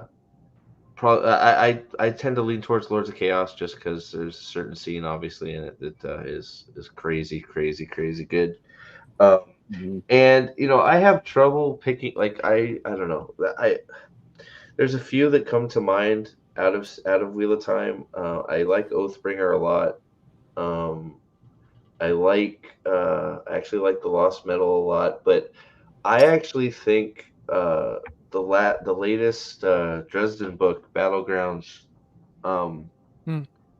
it was fucking slaps. It was a fucking book and a half, bro. It was so good, especially because I didn't like Peace Talks was okay, but Peace Talks was definitely a setup for Battleground. And Battleground didn't let up from the first freaking word. So the Dresden Files I can't speak highly enough on. So there's a few from me, but good night, Alina. Alina Duncan is leaving. Thanks it's also we've been going at it for 3 hours. We almost lost the keyword tone. We lost part of it. It broke. I am here. Shadow Rising. So Shadow Rising, yes. So hopefully we'll be doing book reads on their Portal channel here soon. Guys, thank you for panel first. Thank you guys for hanging in for so long. We had some fun. We had some ups and downs, man. But holy crap, we got to be in this together. Oh, Mark, I think you saw me, but Mark is now a new member. I think he's a Dragon Sworn. Yes, Mark is now Dragon Sworn. Thank you, sir, Mark Clark, for becoming a channel member. Man, I don't know. Like, I don't know what I'd do without being able to talk to you guys about this, because yeah, you'd be breaking keyboards and pulling out your hair, and well, because I know some people can separate, and it's like, look, I know in my head, I know they're not adapting. You've seen videos, right? Everybody's seen me. We know, but it still fucking hurts me every time they do some of this bullshit, and the fact that they just are liars, and then they're just ruining it, and then you take a stoic man, like a fucking immovable object like Lan, and the fucking season is going to they're just gonna tear him down. That's gonna be his arc. That's gonna be his arc. That's the whole point of intersectional feminism, and it's what I harped on in season 1 reviews, and a lot of us did. This is still operating with 2021 politics. This was written in 2021, put together in 2021, and then done shooting in May of 2022. It has sat on the shelf for almost a year and a half. The political messaging of that era went stale a long time ago, and it is in this show. And, you know, it's just like all the other agenda entertainment that we've gotten, there's no rewatchability. And this show isn't even premiered, and there's no watchability, you know? Yep. So, well, we're in it together, and thank you. We're going to have to figure out, so now that it's confirmed that they're dropping the 3 on September 1st, I know we're all planning on watching it somehow, and we got to get our shit together so we can attack this all together, right? And be our own little support group. And the channel is growing. Thank you to all of you guys for being here. Man, it was great tonight. I can't say enough. I'm so, well, you know what? I'm so proud to know. Can I shamelessly plug something before we end? Absolutely. I just want to say, before you do that, I'm proud to know every one of you. Chat, you guys are fucking on point all the time. Like, all the time. You make the stream better. Thank you so much. And of course, you guys, you know, and I appreciate all of you. So, Napori, what do you gotta shamelessly plug real quick, my friend? All right. Well, tomorrow night is another chill streamer. I call it Chillporial because I have to call it something. So tomorrow night it'll be me and Brandon, the anime guy, and what we're gonna be talking about, you guessed it, anime. So come on, if you guys are not watching anything, come on by. I'd love to see you guys. And I was totally expecting a discussion about Hanna-Barbera. And my current video that I'm going to be working on is a book review. So I've never done a book review, so I can't wait to put it out there. So so hopefully I'll do a good job, do this book justice, at least better than Daniel Green's book review, which I unfortunately listened to yesterday. Terrible. So good night, Gadfly. Hot take. Good night to Thumb Maryland Zombie Main. Thanks for being here tonight. Yeah. Thank you, everybody. And go ahead. Go.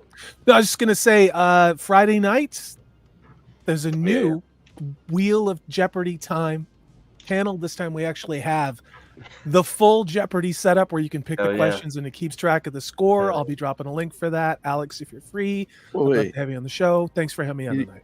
You don't trust my scoreboard? I have other Wheel of Time related duties on Friday. I have to go see Joshua Stradowski in Gran Turismo. Oh no! I bet his character's more like Rand al'Thor in that movie than it is. Probably, yeah. So, actually, from what I can tell in this movie, he is the token bad white guy who bullies the racially ambiguous video game character. So, actually, super pumped for this one. I look. So what? Aldan, apparently, it's good. The problem I have is them trying to make it like it's the event sort of happened, but they're trying to make this kid, like the video game kid, be like this all-world racer when he like won nothing. He's like the Danica Patrick of Gran Turismo. He didn't really win shit. But at least she looked good. So he's going to get a modeling job. At least there's that. You're right. Yeah, You're not wrong. yeah, So yeah. She had a nice. Oh boy. So all right. Well, anybody else got anything else before we send off for tonight? It's been epic. Thank you so much. Hashtag Elaine's tits. Oh yeah. That's the main takeaway. If you want a good show, watch my Legend of Galactic Heroes video that I just uploaded. Okay. I'm not doing Mayo tonight because I didn't say I would, but next time we get over, I gotta raise the bar. If we get over $100 in donos, I will do a Mayo packet. Oh, geez, I'm gonna break through the check right now. Like, no, it's in the mail. Check's in the mail. No. Check's in the mail. No, guys, stop it. So thank you all for being here. I think you know what? I think I'm off work next Wednesday, so we'll probably be back for another one next Wednesday. Hopefully, everybody's available. Maybe we can get maybe we can get a special guest or something. So to lighten the mood. I guess it depends how much we got to go on. So, but they're always laying gems for us. What's that? Everybody, go switch over to Zach's. Lady B's on that one now. Yeah. Zach's. Yeah. Is he on his? Which channel is he trying to pump up? Just look up Zach's YouTube. I think is it or Zach7, friend of the channel. Go give him a hi and say throw all hail the Lord Dragon at him or something. But he's a good guy. Go support Zach's. Thank you all for being here, and we'll see you definitely next Wednesday for another Unhype. And until then, guys, all hail the Lord Dragon. See you in some videos, and we'll see you next week. See you Friday on Salty's channel. See you tomorrow on Reportio's channel. Have a great night. Good night.